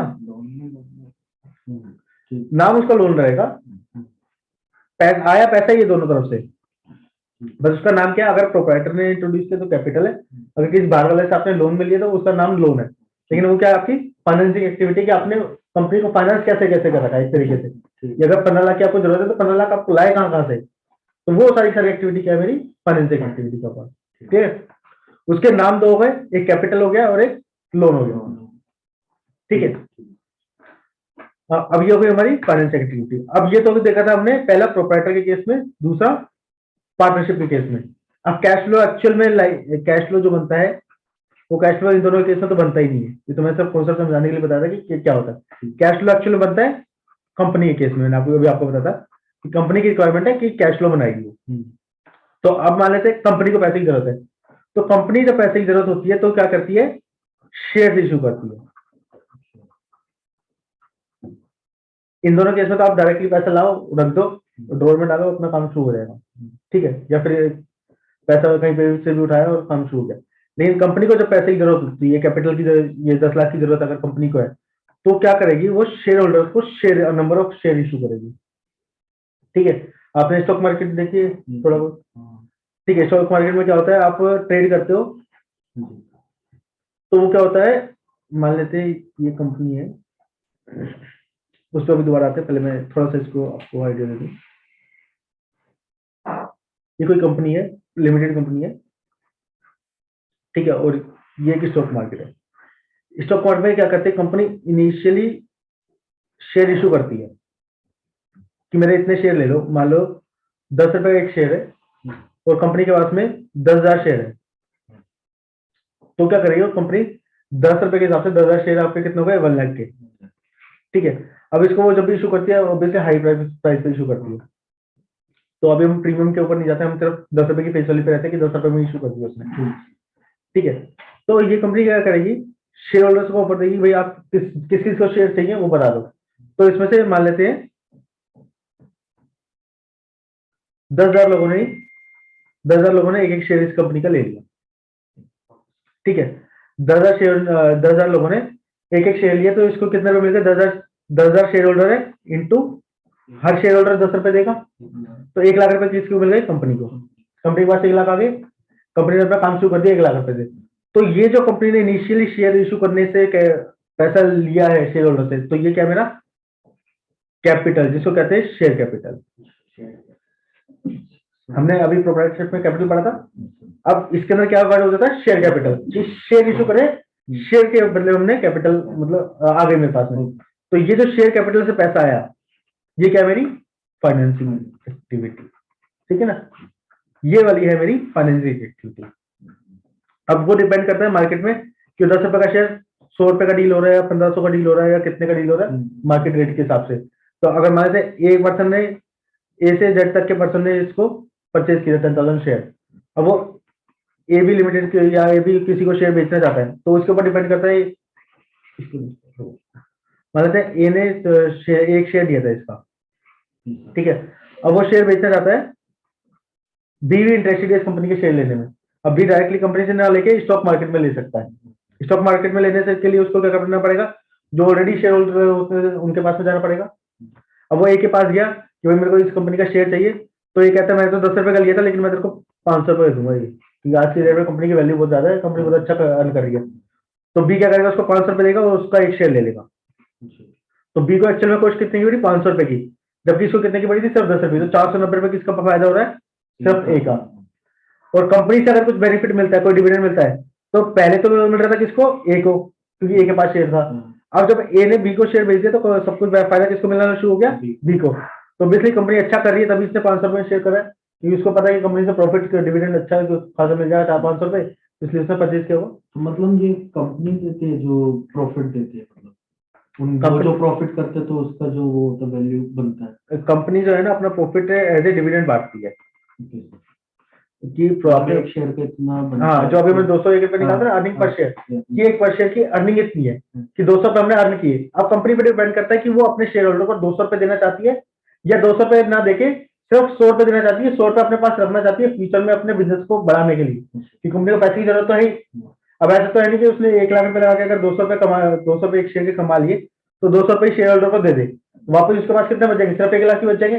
अब कंपनी को अपनी ग्रोथ भी चाहिए, तो क्या करती है? 201 ना देके 100 रुपए दे देगी कि 100 रुपए शेयर होल्डर आप ले लो एक शेयर के, और 100 रुपए मेरे पास रहने दो, ताकि हम इसको कंपनी को अपनी ग्रोथ कर पाए। तो अपने रिजर्व में उसको यूज कर एक्यूमुलेट करती रहती है, और जैसे जैसे लगता है कि हाँ अब ज्यादा एक्यूमुलेशन हो गया, तो वो डिविडेंड के रूप में अपने शेयर होल्डर्स को देती रहती है प्रॉफिट। ठीक है, तो ये तो कंपनी जब भी अपनी कैपिटल इशू करती है, लिमिटेड कंपनी करती है आईपीओ के थ्रू, लिमिटेड कंपनी आईपीओ के थ्रू करती है जो कि ट्रेड होते हैं। लेकिन प्राइवेट लिमिटेड कंपनी अपने मिनिमम रिक्वायरमेंट होती है 2 शेयर होल्डर, तो कोई भी 2 शेयर होल्डर्स अपने रिलेटिव या फिर जो भी 2 बंदे कंपनी खोल रहे हैं उनके नाम पे इशू हो जाता है। अगर मान लेते हैं आप कंपनी खोल रहे हैं, अभी तक आपने मैंने बताया आप प्रोप्राइटरशिप में बिजनेस कर रहे हैं, तो पहली बार में शेयर इशू कर दिया तो है स्टैंड आ गया।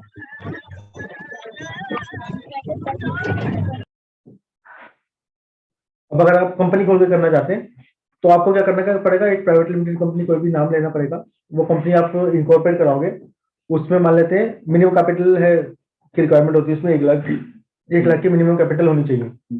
ठीक है, अब 1 लाख की कैपिटल का ब्रेकअप क्या होगा? उसमें 10,000 शेयर ऑफ रुपीज 10 ईच, या फिर 1000 शेयर ऑफ रुपीज 100 ईच, जो भी हमारी कंपनी में इनकॉर्पोरेशन के टाइम पे क्लियर होता है वैसे हम कर सकते हैं। हमारे पर मतलब जो भी डायरेक्ट कंपनी खोल रहा है उसके ऊपर डिपेंड करता है कि कितने का शेयर रखना है, कितने शेयर रखने हैं, बस क्यूमुलेटिव कैपिटल 1 लाख होनी चाहिए। ये शेयर और ये प्राइस, या फिर मैं क्या कर सकता हूँ 1000 शेयर ऑफ रुपीज 100, तो भी 1 लाख ही आएगा। तो हमारे ऊपर डिपेंड करता है कि हम किस रेट का अपना शेयर रखना चाहते हैं। नॉर्मली ये चलता है 10 रुपए का शेयर चलता है। ठीक है, तो आपने कंपनी खोली 10,000 शेयर ऑफ रुपीज 10 ईच। ठीक है, अब इसमें मिनिमम की रिक्वायरमेंट है 1 लाख की, अब आपको रिक्वायरमेंट है 10 लाख रुपए की बिजनेस स्टार्ट करने के लिए, तो आप क्या करोगे? 10 लाख की रिक्वायरमेंट तो अपने शेयर नंबर ऑफ शेयर बढ़ा दोगे कि 1 lakh share of rupees 10 each. ठीक है, अब 10 ईच का मतलब है कि 1 लाख शेयर कंपनी इशू कर सकती है 10 रुपए के हिसाब से, ताकि 10 लाख की कैपिटल आपके पास में आज आपने बिजनेस स्टार्ट करना है। अब आप दोनों ने बिजनेस स्टार्ट करना है, तो आप क्या करोगे? 5,000 शेयर आप ले लोगे इसके, और 5,000 शेयर आप ले लोगे। तो 5,000 इंटू 10, 5 लाख आप दे दोगे, इंटू 10 5 लाख आप दे दोगे। वही सेम स्कैनर आ गया जो आपने पहले क्या किया था, सीधा लाके डोर में पैसा डाल दिया, बिजनेस स्टार्ट कर दिया। लेकिन इसमें क्या है, प्रॉपर तरीके से कंपनी इनकॉर्पोरेट होती है, शेयर सर्टिफिकेट इशू होते हैं, बस एक डॉक्यूमेंट्री प्रोसेस होता है। ठीक है, तो आपके पास से 5,000 शेयर 50,000 होंगे ना, तो 50,000 शेयर होंगे ना, 50,000 आपके पास, 50,000 आपके पास में। तो आपने क्या किया, शेयर कैपिटल इंट्रोड्यूस करने के लिए 5-5 लाख रुपए इंट्रोड्यूस कर दिया शेयर्स के रूप में, शेयर कैपिटल के रूप में। तो जो जिस टाइप आपने ये कंपनी को 10 लाख रुपए दिए बिजनेस स्टार्ट करने के लिए, तो क्या हो गया हमारा फाइनेंसिंग एक्टिविटी। अब कंपनी के पास में 10 लाख रुपए आ गए, अब 10 लाख रुपए वो जहां जहां इन्वेस्ट करेगी वो आपकी इन्वेस्टिंग एक्टिविटी होती जाएगी। ठीक है, अब वो 10 लाख रुपए हो सकता है वो कुछ डेटर या क्रेडिटर को पेमेंट करे, वो सॉरी क्रेडिटर को पेमेंट करे जिससे माल परचेज किया था। तो 10 लाख में से मान लेते हैं अगर 1 लाख रुपए उसने अपने क्रेडिटर को पे किया, तो ये किस में जाएगा हमारा, ऑपरेटिंग एक्टिविटी में। मैंने आपको बताया था, अब मैं दोबारा से चलता हूँ। अभी तक हमने सब कुछ कर दिया, ऑपरेटिंग, फाइनेंसिंग और इन्वेस्टिंग एक्टिविटी क्या क्या होती है। ठीक है, अब हम पूरा फ्लो चार्ट बनाते हैं। सबसे पहले मैंने फाइनेंसिंग होगी, फाइनेंस हुआ कंपनी में, फिर उसकी इन्वेस्टमेंट होगी या फिर उसकी ऑपरेटिंग एक्टिविटी होगी। कंपनी के पास में 10 लाख रुपए आए, 10 लाख रुपए में उसने क्या किया, 5 लाख की तो मशीनरी ले ली। ठीक है, 3 लाख की मैंने आपको बताया था कि उसने एफडी करा ली। 2 लाख उसने कैश रखा हुआ था ना अपने पास में, अभी उसको यूटिलाइज नहीं किया था। 2 लाख रुपए क्या मान लेते हैं, उसने लैपटॉप परचेज कर ली, या लैपटॉप ने परचेज ना करके उसने मदरबोर्ड परचेज कर लिए, रॉ मटेरियल परचेज कर लिया। तो उसने क्या किया, मटेरियल परचेज किया। मशीनरी में अगर कुछ डालना है तो कुछ आइटम चाहिए हो ना, तो उसने मटेरियल परचेज किया 2 लाख रुपए का। तो ये तो क्या है उसकी इन्वेस्टिंग एक्टिविटी। और जो 10 लाख रुपए आए थे ये क्या है उसकी फाइनेंसिंग एक्टिविटी। और ये जो 2 लाख रुपए का उसने मटेरियल परचेज किया है, ये किस लिए कि अपने बिजनेस को बढ़ाने के लिए, लैपटॉप का बिजनेस अगर उसने करना है तो उसको मदरबोर्ड, कीबोर्ड वगैरह सब कुछ परचेज करने, वो सारा रॉ मटेरियल परचेज कर रहा है, अब इसे असेंबली करनी है। ठीक है, अब जो परचेज किया तो उसके बाद में परचेज करने के बाद में असेंबली करके लैपटॉप बनाएगा तभी तो मार्केट में बेचेगा, ऐसे तो कर नहीं सकता।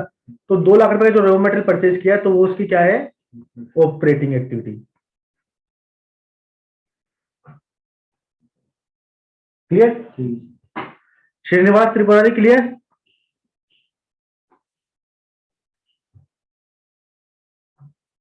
दोनों है ही नहीं क्या, सब ठीक है। मैं तुम लोगों की वजह से एक कॉन्सेप्ट करा रहा हूँ, नहीं तो इनको मैं बिल्कुल बेसिक कराता आज। यस सर, क्लियर है। ठीक है, 3 टाइप की एक्टिविटी पूरी क्लियर हो गई, मेरे को लगता है इसमें कोई डाउट नहीं आएगा, क्योंकि ये बिल्कुल डिफरेंट ही टॉपिक है। और अभी लिंक करेंगे हम इसको बैलेंस शीट, तब आपको थोड़ी सी दिक्कत आएगी, बाकी ये तो बेसिक था जो आपको पता होना चाहिए। ठीक है, 10 लाख मेरी फाइनेंसिंग एक्टिविटी हो गई, ये 8 लाख मेरी इन्वेस्टमेंट मैंने कर दी, और ये 2 लाख का मैंने परचेज किया, तो ये मेरी क्या है, मेरी ऑपरेटिंग एक्टिविटी। फाइनेंसिंग, ऑपरेटिंग और ये क्लियर हो गया। ये हो गया मेरा आउटफ्लो इनफ्लो का थोड़ा सा। अब फाइनेंसिंग एक्टिविटी में मैंने आपको बताया था कि शेयर कैपिटल इशू की, शेयर कैपिटल कंपनी ने इशू करी। अब ऐसी कंपनी तुमको 10 लाख नहीं 15 लाख की जरूरत है, तो क्या करोगे आप, बैंक में जाकर लोन लोगे। तो लोन जो आपने लिया, लोन जो लिया कंपनी से, तो वो बैंक से, वो भी क्या होगी आपकी फाइनेंसिंग एक्टिविटी, क्योंकि आपने फाइनेंस किया उसको। तो जब लोन लिया तो इनफ्लो है, तो वो कैपिटल में नहीं आएगा, लोन जो लेते हैं या फाइनेंस। नहीं कैपिटल में नहीं है, मतलब एक्टिविटी तो फाइनेंसिंग है ना, उसके नाम दो होगा ना, जो आपने फंडिंग करी उसके नाम दो है। एक आपने शेयर कैपिटल के थ्रू फंडिंग करी, एक आपने किसी से लोन लेके उधार लेके फंडिंग करी बिजनेस स्टार्ट करने के लिए, उसका नाम है ये शेयर, मतलब शेयर कैपिटल और लोन, दो नाम है। जो कि एक्टिविटी कौन सी मेरी फाइनेंसिंग एक्टिविटी है ना। अब लोन जब आया मेरे पास में तो कैश आ गया बिजनेस में, अब लोन की ऑब्वियसली रिपेमेंट तो करूंगा मैं, रिपेमेंट तो करूंगा ना लोन की मंथली। तो जब जब लोन जाता रहेगा मेरा, मान लीजिए 10 लाख 5 लाख का लोन दिया, उसमें से मेरी 15,000 रुपए की मंथली ईएमआई जा रही है, तो 15,000 में भी दो पार्ट होंगे आपके, एक प्रिंसिपल का और एक इंटरेस्ट का। 15,000 में मान लेते 10,000 रुपए आपका प्रिंसिपल, 5,000 रुपए का इंटरेस्ट है, एज्यूम कर लेते हैं, वो जो इतना गैप होता नहीं है। ठीक है, 10,000 का प्रिंसिपल आप दे रहे हो बैंक को और 5,000 का इंटरेस्ट पे कर रहे हो हर महीने। तो ये जो आप रिपेमेंट कर रहे हो प्रिंसिपल की, ये भी आपकी क्या है, फाइनेंसिंग एक्टिविटी। ये है कि लेकिन ये क्या है, आउटफ्लो हो गया अब आपका। ऐसे जब आप इंटरेस्ट की पेमेंट कर रहे हो तो ये भी आउटफ्लो है आपका, ये क्या है, फाइनेंसिंग एक्टिविटी। अब देखिए एक इंटरेस्ट हमने वहां पे कवर किया था, इन्वेस्टिंग एक्टिविटी, एक इंटरेस्ट हम यहाँ कवर कर रहे हैं। दोनों में फर्क क्या है, एक तो जो मैं इन्वेस्टमेंट करी है उससे मेरे को इंटरेस्ट अर्न हो रहा है, तो क्या है मेरी इन्वेस्टिंग एक्टिविटी। ये वाला इंटरेस्ट क्या है, जो मैंने इंटरेस्ट पे किया है क्योंकि मैंने फाइनेंसिंग करी है अपनी कंपनी में, पैसा लेके आया हूँ तो मैंने अपना इंटरेस्ट पे करना है, तो क्या है, किसका पार्ट बन गया है, फाइनेंसिंग एक्टिविटी का। क्लियर है, इंटरेस्ट ही, बट वो इनफ्लो है आउटफ्लो वो देखना है। अब इसमें क्या है, वो मेरा आउटफ्लो जा रहा है क्योंकि मैं बैंक को पे कर रहा हूँ, मेरे अपने डोर से पैसा निकाल के बैंक को दे रहा हूँ, भैया ले इंटरेस्ट का पेमेंट, तो क्या मेरा फाइनेंसिंग एक्टिविटी के अंदर जा रहा है। कौन से वाला? दूसरे वाला आपका है इनफ्लो में, क्योंकि आप बैंक से बैंक में एफडी करा के अर्न कर रहे हो उसको, तो आपके इन्वेस्टिंग एक्टिविटी। ठीक है, क्लियर हो रहा है कि भाई ऐसा ना हो कि इंटरेस्ट देखते के साथ ही मिक्स हो जाए कि भाई इंटरेस्ट है तो इनको इसमें जाएगा। इंटरेस्ट है उसका नेचर देखो क्या है, कि क्या मैं बैंक को पे कर रहा हूँ, पे कर रहा हूँ तो किस लिए कर रहा हूँ, क्या मैं बैंक से अर्न कर रहा हूँ, अर्न कर रहा हूँ तो किस लिए कर रहा हूँ। क्लियर। अब ये हो गया लोन का, लोन का रिपेमेंट, वो प्रिंसिपल, लोन का रिपेमेंट ऑफ इंटरेस्ट। अब शेयर होल्डर में मैंने आपको बताया, शेयर होल्डर ने जब पैसा दिया था मेरे को, मैंने फाइनेंसिंग एक्टिविटी बनाया था, और फिर मैंने एक बताया था कि प्रॉफिट जब वो देती है कंपनी, प्रॉफिट देती है किस रूप में, डिविडेंड के रूप में, जो उसने कमाया उसको as a dividend shareholder को देती है। तो शेयर होल्डर को जब जब शेयर होल्डर से पैसा आया था, 5 लाख रुपए आप लोगों ने निकाल दिया था, तो मेरे पास में इनफ्लो था फाइनेंसिंग एक्टिविटी में। अब मैं आपको कंपनी ने जो कमाया 100 रुपए पर शेयर के हिसाब से मैं आपको पेमेंट भी कर रहा हूँ। 100 रुपए पर शेयर मतलब का मेरा प्रॉफिट होगा, तो मैं 100 रुपए पर शेयर के हिसाब से या फिर जो वट एवर प्रॉफिट मैं आपको पेमेंट कर रहा हूँ एज ए डिविडेंड। तो डिविडेंड भी क्या है, मेरी फाइनेंसिंग एक्टिविटी का पार्ट हो गया, कि मेरी फाइनेंसिंग हुई थी उसकी वजह से मेरे को डिविडेंड पे करना पड़ रहा है, और उससे मेरा क्या है, आउटफ्लो है। तो क्या चला जाएगा मेरा, वो फाइनेंसिंग एक्टिविटी में आउटफ्लो। तो ये ट्रांजैक्शन जब कैश फ्लो बनाता है तो आइडेंटिफाई करनी पड़ती है कि कौन सा मेरा फाइनेंसिंग में आना है, कौन सा इन्वेस्टिंग में आना है, कौन सा मेरा ऑपरेटिंग में जाना है। क्लियर। चल, तो हमने यहाँ पे कर लिया, यहाँ पे investing activity, sorry financing activity. Clear. ये 3 टाइप की एक्टिविटीज होती है जो हमने बेसिक कॉन्सेप्ट सीख लिया। अब कैश फ्लो बनता कैसे है, उसके लिए एक्चुअली मैं आपको बताऊं, पहले आपको बैलेंस शीट बनानी आनी चाहिए, उसके बाद ये कैश फ्लो बन पाएगा। ये तो बेसिक कॉन्सेप्ट है क्योंकि उन सबको भी कराना, तो मैंने कहा आपको भी करा दूं।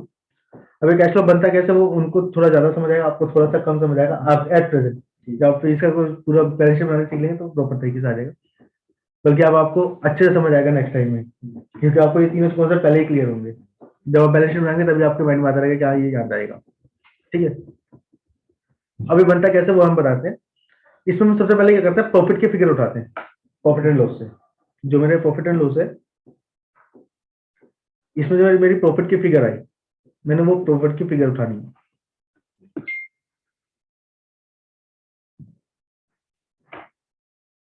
देखिए, मैंने आपको बताया था, मैं ट्राई करूंगा आपको भी अच्छे से समझ आए। ठीक है,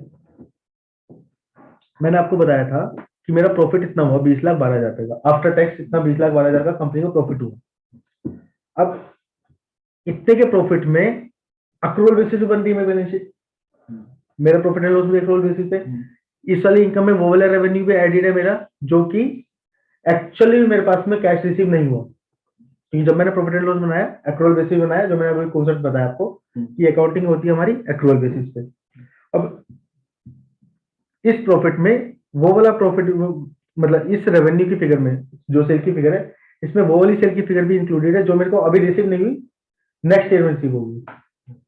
ठीक है ना। तो जब मैं कैश फ्लो में करना चाहूंगा तो मैं क्या करूं, इस वाली फिगर में अगर मैं जो मेरे अगले साल में रिसीव होनी है वो वाली हटा दूं, तो मेरी एक्चुअली आ जाएगी इस साल में कितना कैश रिसीव हुआ है।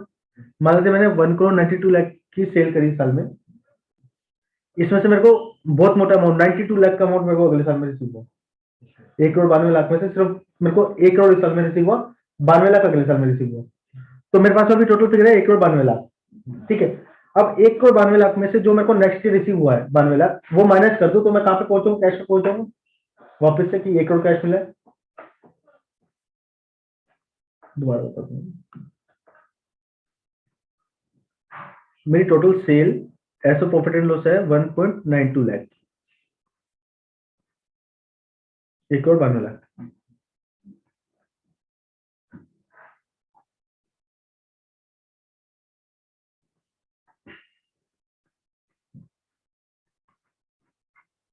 एक और 12 लाख की पूरी सेल है। अब इसमें से ये मैंने अपनी इनकम प्रॉफिट एंड लॉस में अक्रूवल बेसिस पे बुक कर रखी है। अब इसमें से एक मोटा अमाउंट है 92 लाख का पूरा 92 लाख का पूरा अमाउंट है जो मेरे को नेक्स्ट ईयर में रिसीव हुआ है। 92 लाख मान लेते हैं पूरा का पूरा नेक्स्ट ईयर में रिसीव हुआ है। आइए तुम भी सही जेब में बैठ जाओ, वहां पे वो रिसीव करना। 1.92 लाख में से 92 लाख मान लेते हैं हमारा अगले साल में रिसीव हुआ। तो इस साल में कितना रिसीव हुआ कैश में ऑपरेटिंग से? 1 करोड़। इसको क्लोज कर दूंगा, मोबाइल में क्लोज कर, डबल हो जाएगी। कैश में कितना ऑपरेटिंग एक्टिविटी? अब अगर मैं अपनी ऑपरेटिंग एक्टिविटी की बात करूं कि इस साल में ऑपरेटिंग एक्टिविटी से मेरे को कितना कैश रिसीव हुआ? 1 करोड़ हुआ। तो 92 लाख तो मेरे को नेक्स्ट ईयर में रिसीव हुआ। सेल मैंने कितने की करी है? 1 करोड़ 92 लाख की, जिसमें से कैश मेरे को मिला है 1 करोड़ का, और 92 लाख का अगले साल में कैश रिसीव हुआ। मैंने आपको दो मशीनरी बेची मोटी मोटी, एक 1 करोड़ की बेच दी और 31 मार्च को एक 92 लाख की बेच दी। 1 करोड़ तो आपने ड्यूरिंग ईयर पे कर दिया था मेरे को। अब जो मैंने 92 लाख की 31 मार्च को पे करी, आपने 31 मार्च को पेमेंट ना करके मेरे को 15 अप्रैल को या 10 अप्रैल को पेमेंट करी। तो सेल तो मेरी कब की है? 31 मार्च की। तो सेल में मेरा 1 करोड़ 92 लाख पूरा आ गया। एक्चुअल में कैश रिसीव मेरा को कितना हो रखा है? 1 करोड़ तो हो ही रखा उसी साल में, 92 लाख मेरे को नेक्स्ट ईयर में हुआ है। तो ऑपरेटिंग एक्टिविटी से इस साल में कितना कैश रिसीव मेरे को? सिर्फ 1 करोड़ का। तो इसको निकालने के लिए मैं क्या करूं? 1 करोड़ 92 लाख जो है उसमें से जो मैंने पिछले साल जो अगले साल में रिसीव हुआ वो माइनस कर दूं, तो मेरा 1 CR का बैलेंस बच जाएगा इस साल का। रिवर्सल कैलकुलेशन ही कर रहा हूँ मैं सिंपल सी कि 1 करोड़ 92 लाख की सेल करी थी, जिसमें 92 लाख मेरा नेक्स्ट ईयर में रिसीव हुआ था। तो इस साल में कितना रिसीव हुआ मेरा? सिर्फ 1 करोड़ का ऑपरेटिंग एक्टिविटी का। तो कैश फ्लो जमा होगा तो मेरा कितना आना चाहिए ऑपरेटिंग में? 1 करोड़। मेरा कैश का आउटफ्लो क्या? इनकम मेरी 1 करोड़ 92 लाख की है, इनकम मेरी 1 करोड़ 92 लाख है, लेकिन एक्चुअल में कैश का इनफ्लो कितना हुआ मेरा ड्यूरिंग ईयर? वो 1 करोड़ का है। वो निकालने के लिए मैं क्या क्या प्रॉफिट एंड लॉस की फिगर में से जो नेक्स्ट ईयर मेरे को पैसा रिसीव हुआ वो माइनस कर दिया, सिंपल। ठीक है, बस यही जो है हम करते हैं ना, ये डायरेक्ट मेथड होता है कि डायरेक्टली कैलकुलेट कर दिया। और जो हम यहाँ पे करने वाले हैं वो इनडायरेक्ट करने वाले हैं। उसमें कैसे किया हमने क्या किया, क्योंकि इसके अंदर सारे के सारे वो इंक्लूडेड है जिनके कैश अगले साल में रिसीव हुए हैं, तो उसकी एडजस्टमेंट अगर मैं करता रहूं तो सारा का सारा नेट इफेक्ट आ जाएगा मेरा कैश का।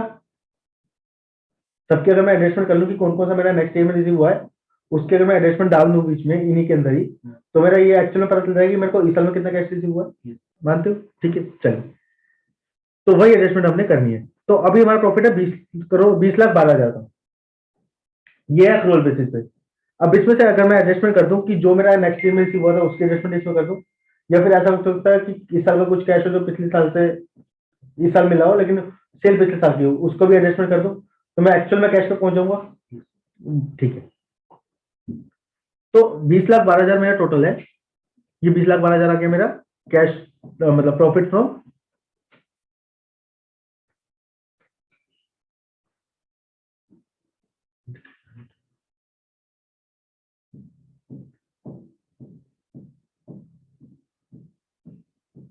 देख रहे 20,12,000 आ गया मेरा पैसे प्रॉफिट कि इतने का मैंने ड्यूरिंग द प्रॉफिट अर्न किया था। अब मैं क्या करने वाला हूँ इसमें से, एक तो डेप्रिसिएशन की फिगर माइनस करने वाला हूँ। डेप्रिसिएशन की फिगर माइनस क्यों? क्योंकि मेरा नॉन कैश आइटम है। मैं अभी क्या बात कर रहा हूँ कि मेरे को कैश में कितना रिसीव हुआ है ना, कैश फ्लो में, तो मुझे कैश में कितना रिसीव हुआ। तो डेप्रिसिएशन क्या होता है? नॉन कैश आइटम है, पता है आपको? डेप्रिसिएशन होता है क्या है? मान लेते मैंने कोई एसेट परचेज करी, लैपटॉप परचेज किया 50,000 रुपए का। अब 50,000 का लैपटॉप मैंने आज आउटफ्लो कर दिया 50,000 रुपए, तो कैश का मेरा आउटफ्लो हुआ आज की डेट में, ठीक है। लेकिन मैं इसको क्या करता हूँ, 50,000 रुपए का जो यूटिलाइजेशन है वो आज की डेट में पूरा एक्सपेंस में नहीं डालता। एक्सपेंस में कितना डालता हूँ? मान लेते हैं इसकी लाइफ है 5 साल की, तो मैं इसको 10,000 रुपये बाइफरकेट करके डालूंगा। 10,000 मेरा आज का एक्सपेंस है, 10,000 मेरा अगले साल का एक्सपेंस है, 10,000 उसके अगले साल का एक्सपेंस है, 10,000 उसके अगले साल का एक्सपेंस है। तो 50,000 पूरे 5 साल में राइट ऑफ होगा।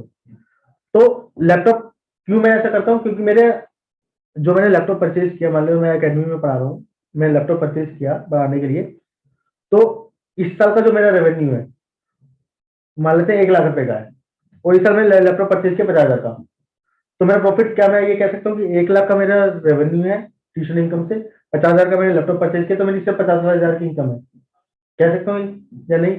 नहीं कह सकता। रीजन भी क्योंकि लैपटॉप मैं अगले साल भी तो यूज करूंगा, अगले साल मैं लैपटॉप परचेज नहीं करूंगा नया, अगले साल फिर से बच्चे आए, फिर से मैंने 1,00,000 रुपए कमाए, फिर मेरा एक्सपेंस कितना हुआ? आपको कोई 0। तो ये कंटिन्यूटी तो नहीं चल रही ना। एक साल तो मेरा 50,000 का एक्सपेंस हो गया, एक पहले साल में मेरा क्या हुआ, 50,000 का एक्सपेंस मैं मान रहा हूँ कि 1,00,000 की इनकम, 50,000 का एक्सपेंस, 50 नेट प्रॉफिट मेरा 50,000 का। नेक्स्ट ईयर में 1,00,000 का दोबारा रेवेन्यू हुआ, मैंने लैपटॉप तो दोबारा परचेज नहीं किया, तो क्या मैं कहूंगा कि 1,00,000 की इनकम अगले साल? एक सेम सिचुएशन चल रही है, वही लैपटॉप पर मैं पढ़ा रहा हूँ, तो एक साल में मैं इनकम बता रहा हूँ पूरी 50,000 की, अगले साल में बता रहा हूँ इनकम 1,00,000 की। गलत है? अगर मैं कहूँ कि लैपटॉप की वैल्यू जो 50,000 रुपए की, उसको मैं डिवाइड कर देता हूँ अगले 5 साल में, कि 5 साल तक मैं एस्टिमेट मानता हूँ कि मेरा लैपटॉप चलेगा, तो 10,000 रुपए पर ईयर हो गया। तो अब मैं सेकंड सिचुएशन क्या बनती है, 1,00,000 का मेरा अर्निंग है, उसमें से मैं एक्सपेंडिचर सिर्फ कितना माइनस करूंगा? 10,000 रुपए का, 90,000 का प्रॉफिट इस साल का। अगले साल सेम सिचुएशन अगर बनती है, 1,00,000 का मेरा प्रॉफिट हुआ, सॉरी रेवेन्यू आया, मैं कितना एक्सपेंस में डालूंगा? सिर्फ 10,000 रुपए, तो 90,000 प्रॉफिट हुआ। तीसरे साल में भी अगर मान लेते 1,00,000 की जगह मेरे पास में 1,20,000 का रेवेन्यू आ गया स्टूडेंट से, तो 10,000 की मेरी कॉस्ट है, तो प्रॉफिट कितना हुआ? 1,10,000। तो रीजनेबल बन रहा है ना? इसमें कौन सा एक्सपेंस में डालेंगे? कैसे? ये एक्सपेंस मतलब जैसे कि ये एक्सपेंस हुआ। डेप्रिसिएशन है नहीं है, तो अच्छा, डेप्रिसिएशन की बात कर रहा हूँ ना मैं। तो डेप्रिसिएशन जो है हमारा हर साल 10,000 रुपये चलता रहेगा। तो इसको कहते हैं हम, इसका भी अकाउंटिंग कॉन्सेप्ट है कि हमको डेप्रिसिएशन लगाना है, किस लिए? ताकि हमारी जो प्रॉफिटेबिलिटी है वो सेम दिखे, इसलिए हमको डेप्रिसिएशन लगाना पड़ता है। तो फिक्स एसेट जब मैंने परचेज करी 50,000, तब मेरा एक्सपेंडिचर नहीं है, मेरा एक्सपेंडिचर मैं अपना प्रॉफिट एंड लॉस में जो ये कैलकुलेट करता हूँ, यहाँ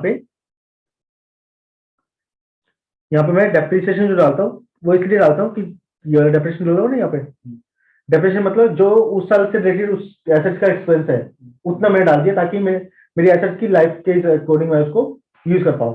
तो मैंने मान लिया 10,000 का लैपटॉप मैंने आज यूज कर लिया, 10,000 का अगले साल में यूज हो जाएगा, 10,000 का अगले साल में, 5 साल में 0 हो जाएगा, लैपटॉप मैं बेच के नया लैपटॉप ले लूंगा। ठीक है?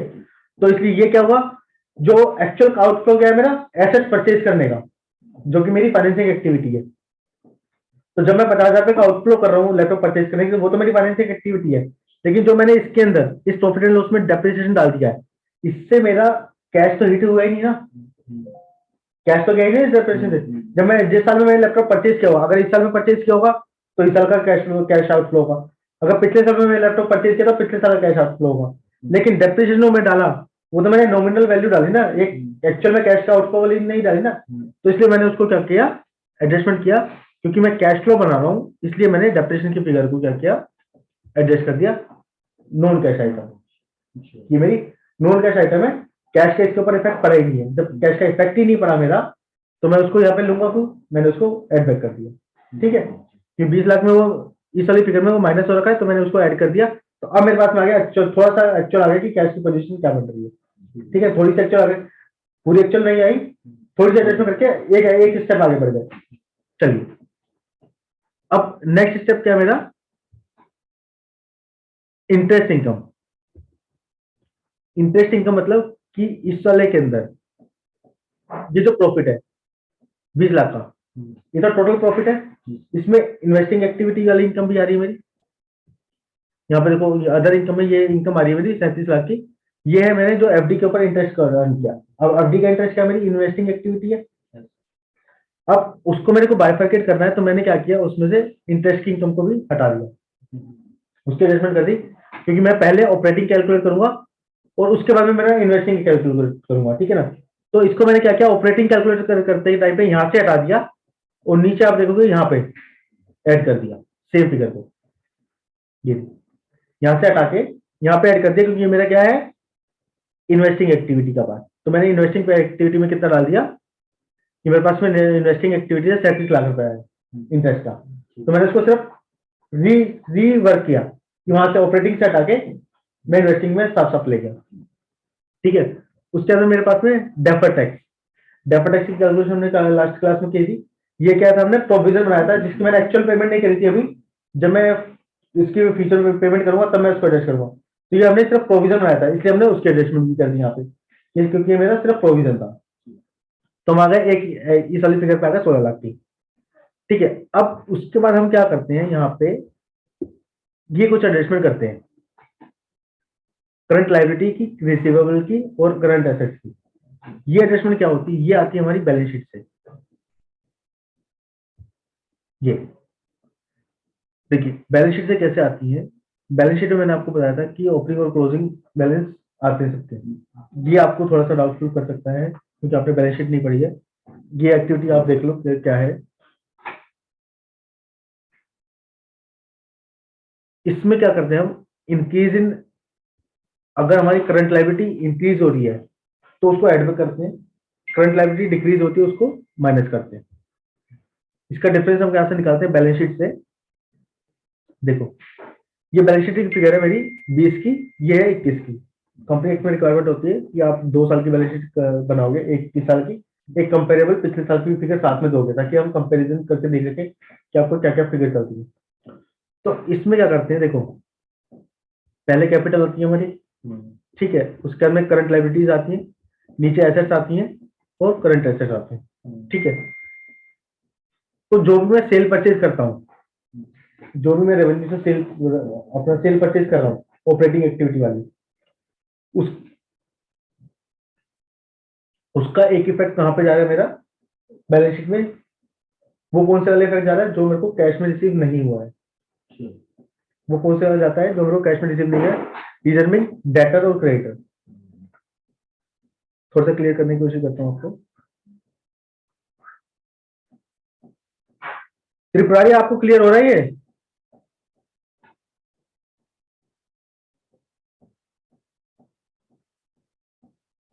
त्रिपुरारी है नहीं क्या? मैंने आपको एक एग्जांपल दिया था, 1 करोड़ 92 लाख की मेरी सेल हुई थी, जिसमें से 1 करोड़ मेरे को रिसीव हो गया था, 92 लाख मेरा पेंडिंग था। तो जो 92 लाख मेरा पेंडिंग है, जो मैंने लेना है, वो अपने बुक्स में एज ए डेटर खड़ा करता हूँ अंडर करंट एसेट्स। अब क्योंकि बिजनेस में को अगर बैलेंस शीट बनानी तो मेरे को अपना हिसाब ये भी तो रखना पड़ेगा किस किस से पैसा लेना है। 12 लाख मैंने किसी से लेना है तो अपनी बुक्स में वो दिखाऊंगा ना किससे लेना है। तो ये बैलेंस शीट में मेरा आता है 92 लाख रुपीज का फिगर आ जाएगी, जो मेरा रिसीव नहीं हुआ होगा। जो रिसीव नहीं होगा मेरी बैलेंस शीट में फिगर आ रही होगी। तो जो यहाँ पे डेटर्स की फिगर आ रही है,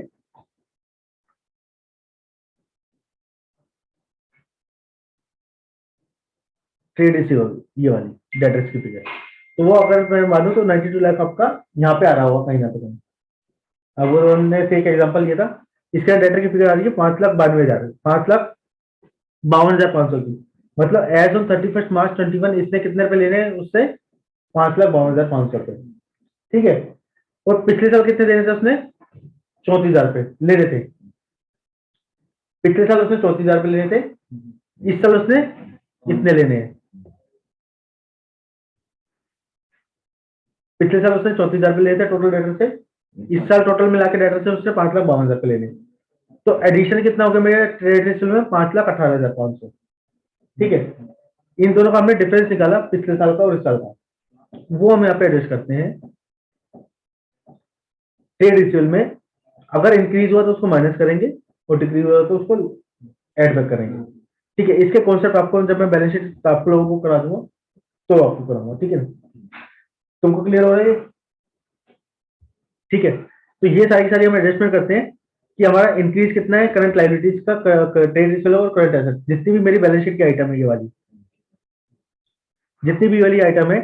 देखो सबसे पहले शेयर कैपिटल का है, ये हमारा आएगा फाइनेंसिंग एक्टिविटी है, तो इसके अंदर मेरे को यहाँ पे देखने की जरूरत नहीं है। ठीक है, सेकंड आ गया मेरा करंट लायबिलिटीज वाला, ये हम यहाँ पे एडजस्टमेंट करते हैं एडिशन और डिलीशन की, ये वाली। ठीक है, ये तीनों एडजस्टमेंट हम यहाँ पे करते हैं, इसमें आपको थोड़ा सा बस टाइम लगेगा, इस कॉन्सेप्ट को आप थोड़ा सा बीच छोड़ देना। ठीक है, उसके बाद में हम आते हैं फिक्स एसेट। फिक्स एसेट हमारा कहाँ से आएगा? इन्वेस्टिंग एक्टिविटी से। तो इस साल में अगर मैं देखूं इन्वेस्टिंग एक्टिविटी में कि पिछली बार मेरा 74,000 रुपीज का एसेट था, इस साल मेरा 81,000 का हो गया। तो नेट मेरे पास में 6573 का क्या हुआ? डिग्री हो रहा है, इंक्रीज हो रहा है, डिक्रीज हो रहा है? इंक्रीज हो रहा है। इंक्रीज हो रहा है, मतलब मैंने कुछ एसेट परचेज कर ली होंगी। 6573 की मैंने कुछ एसेट परचेज कर ली होंगी, जिसकी वजह से मेरा ये एसेट बढ़ गई। इन्वेस्टिंग मैंने पिछली बार तक 74,000 की इन्वेस्टमेंट कर रखी थी, इस बार मैंने 81,000 की है। तो नेट में देखूं तो 6573 की मेरी एडिशन हो गई। एडिशन हो गई, मेरा कैश आउटफ्लो हो गया। कैश आउटफ्लो किसी चीज का हुआ? मेरा इन्वेस्टिंग एक्टिविटी का। इन्वेस्टिंग एक्टिविटी का मेरा कैश आउटफ्लो हो गया यहाँ से, समझ रहे हैं ना? मेरा कैश फ्लो हुआ, क्योंकि मैं ये क्या कैश फ्लो क्या बना रहा हूँ ड्यूरिंग ईयर का, कि ड्यूरिंग ईयर मेरा कितना कैश आया, कितना कैश गया। तो अगर मैं सिर्फ इस आइटम और बाकी सब भूल जाता हूँ, सिर्फ इस आइटम को एनालाइज करता हूँ कैश पे, कि मैंने पिछली बार 74,000 की एसेट थी, इस बार मेरे पास में 81,000 की एसेट हो गई। तो 6573 की मैंने कोई एसेट परचेज करी होगी, लॉजिक समझा? अब 6573 की मैंने अगर एसेट परचेज करी तो कैश दिया भी होगा। तो कैश दिया है तो ये क्या है? मेरी इन्वेस्टिंग एक्टिविटी का कैश आउटफ्लो। तो ये कहाँ चला जाएगा? मेरा इन्वेस्टिंग एक्टिविटी। ठीक है। और ऐसे ही हमारा कैपिटल वाले में क्या होगा? जो इनफ्लो होगा या आउटफ्लो होगा वो हमारा cash flow from financial activity में आ जाएगा। ठीक है ना? और बाकी जो हमारा बचा, ये ट्रेड रिसीवेबल और ये ट्रेड डेटर, ये बाकी का ट्रेड रिसीवेबल और करंट एसेट का, ये क्या है? हमारे यहाँ पे चार एडजस्टमेंट है।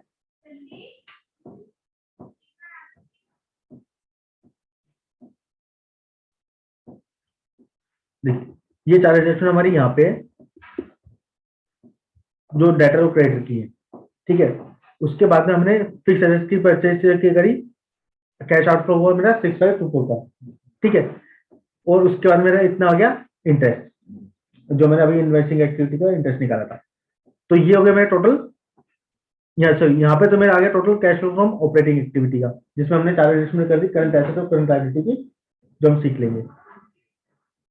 ये वाले दोनों के इफेक्ट से मेरा क्या आ गया? नेट कैश आउटफ्लो और inflow from financing activity, sorry investing activity. Financing activity से मेरे पास में कुछ भी नहीं है, क्योंकि मैंने शेयर कैपिटल इशू नहीं करी कोई भी इस साल में।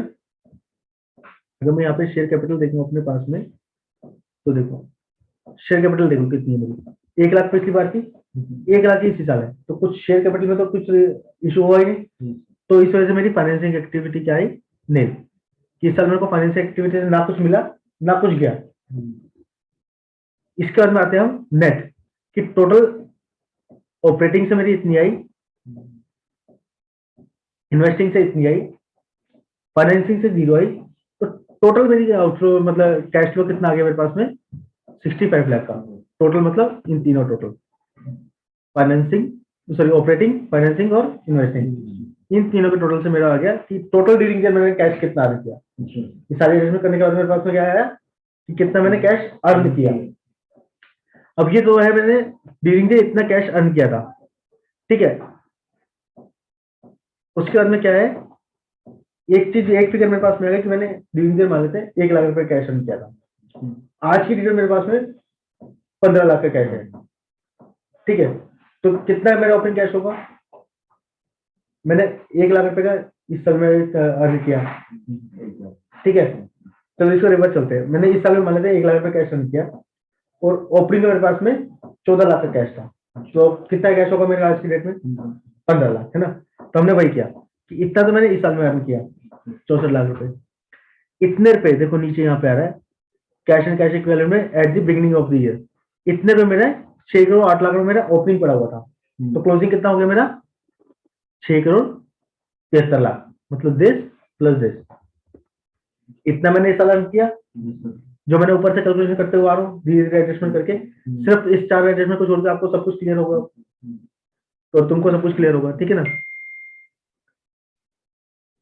तो मेरा क्या आ गया कि इस साल मैंने कितना कैश अर्न किया, इतना मेरे पास में ओपनिंग में बचा हुआ था, जो मैंने निकाला बैलेंस शीट में। अगर मैं आऊँ यहाँ पे, जब बैलेंस शीट बन जाएगा तो फिर इसमें कोई प्रॉब्लम आना ही नहीं चाहिए। हाँ, तो बैलेंस शीट में देखो 6 करोड़ 8 लाख का मेरा ओपनिंग कैश था, मतलब कि ये 31 मार्च 20 की बैलेंस शीट है, और 31 मार्च 21 की, मतलब ये हो गया मेरा 1 अप्रैल 2019 से 31 मार्च 2020 का और ये हो गया मेरे 1 अप्रैल 2020 से 31 मार्च 2021 का। तो ये जो मैंने आपको बताया कि बैलेंस शीट जो बनती है क्लोजिंग बैलेंस से बनती है। तो 31 मार्च 20 की जो फिगर है तो ऑब्वियसली 1 अप्रैल 2020 की ओपनिंग होगी। तो ये वाली जो फिगर है मेरी 31 मार्च की क्लोजिंग, इसको मैं ये भी कह सकता हूँ 1 अप्रैल 2020 की ओपनिंग, क्योंकि जितना मेरा आज की डेट में बैलेंस है 31 मार्च को, अगले दिन जब मैं ऑफिस खोलूंगा 1 अप्रैल को तो सेम बैलेंस रहेगा ना कैश का। ये तो नहीं कि डोर में से कुछ कैश कम या ज्यादा हो जाएगा, सारे दिन चोरी हो जाए बात अलग है। ठीक है, तो जितना मैंने 31 मार्च को क्लोज करके गया हूँ 1 अप्रैल को जब मैं मॉर्निंग आऊंगा उतना ही सब कुछ मिलेगा। तो भाई तो ये है मेरा 31 मार्च 20 का क्लोजिंग 6 करोड़ 8 लाख। तो इसी को मैं कह सकता हूँ कि ये वाला जो नेक्स्ट ईयर मेरा शुरू होगा 1 अप्रैल 2020 से, तो उसमें ओपनिंग कितना कैश होगा मेरे पास में 6 करोड़ 8 लाख का। तो मैंने वही किया यहाँ पे 6 करोड़ 8 लाख मैंने ओपनिंग वाला कैश यहाँ पे डाल दिया कि मेरे 1 अप्रैल 20 को कितना ओपनिंग था, इतना मैंने ड्यूरिंग द ईयर कमाया, इतना मैंने मेरे पास में ओपनिंग पड़ा हुआ था। तो मेरा टोटल क्लोजिंग कितना हो गया आज की डेट में 31 मार्च 21 की जो मैं बैलेंस शीट बना रहा हूँ 6 करोड़ 73 लाख रुपए। तो वही मेरा बैलेंस यहाँ पे शो होना चाहिए 6 करोड़ 73 लाख रुपए ये रहा। तो आज की डेट में 31 मार्च को मेरा कितना बैलेंस आ गया 6 करोड़ 73 लाख 74 हजार। ठीक है, तो इससे क्या हो गया मेरे को ये पता लग गया कि ड्यूरिंग द ईयर मैंने कितना कैश कमाया, प्रॉफिट एंड लॉस मैंने बनाया अक्रूवल बेसिस पे, ड्यूरिंग द ईयर कितना कैश कमाया मैंने, कैश कितना कमाया, कैश कितना मतलब आया मेरे पास में 65,64,000 रुपए का during the year cash increase हो गया। ये तो इंडायरेक्ट मेथड से है, तो डायरेक्ट मेथड से कैसे बनाएंगे? ठीक है वो बताते हैं। देख जो कंपनी एक्ट है ना उसमें इनडायरेक्ट मेथड नहीं चलता, डायरेक्ट मेथड नहीं चलता। डायरेक्ट मेथड सिर्फ एक कॉन्सेप्ट के लिए जो मैंने आपको यहाँ पे कॉन्सेप्ट बताया था अभी जो क्लास में कॉन्सेप्ट बताया था ना कि नेट डेटर और इंक्रीज का और कोएट का, सिर्फ उसके लिए वो कॉन्सेप्ट समझने के लिए बेटर है। अदरवाइज इनडायरेक्ट मेथड ही चलता है हमारा इनकम एक्ट में। ठीक है, तो ये हमारा है कैश फ्लो कि भाई हमारा कैश का जो फ्लो है कैसे कैसे चल रहा है, ये एक कंपनी की रिक्वायरमेंट है जो हमारे को बनाना होता है। बाकी प्रैक्टिस मेक्स मैन परफेक्ट, ये सिर्फ एक कॉन्सेप्ट है। अब आप धीरे धीरे जैसे प्रैक्टिस करेंगे तो वो ज्यादा आपको क्लियर होगा। ठीक है ना, जनरल से लेजर, लेजर से ट्रायल बैलेंस, बिल्कुल, ट्रायल बैलेंस से बैलेंस शीट, बैलेंस शीट से कैश फ्लो से। Yes yes yes perfect. चलिए क्लोज करें आज की क्लास। पहले तो बिल से बना हुआ थी जनरल लेजर।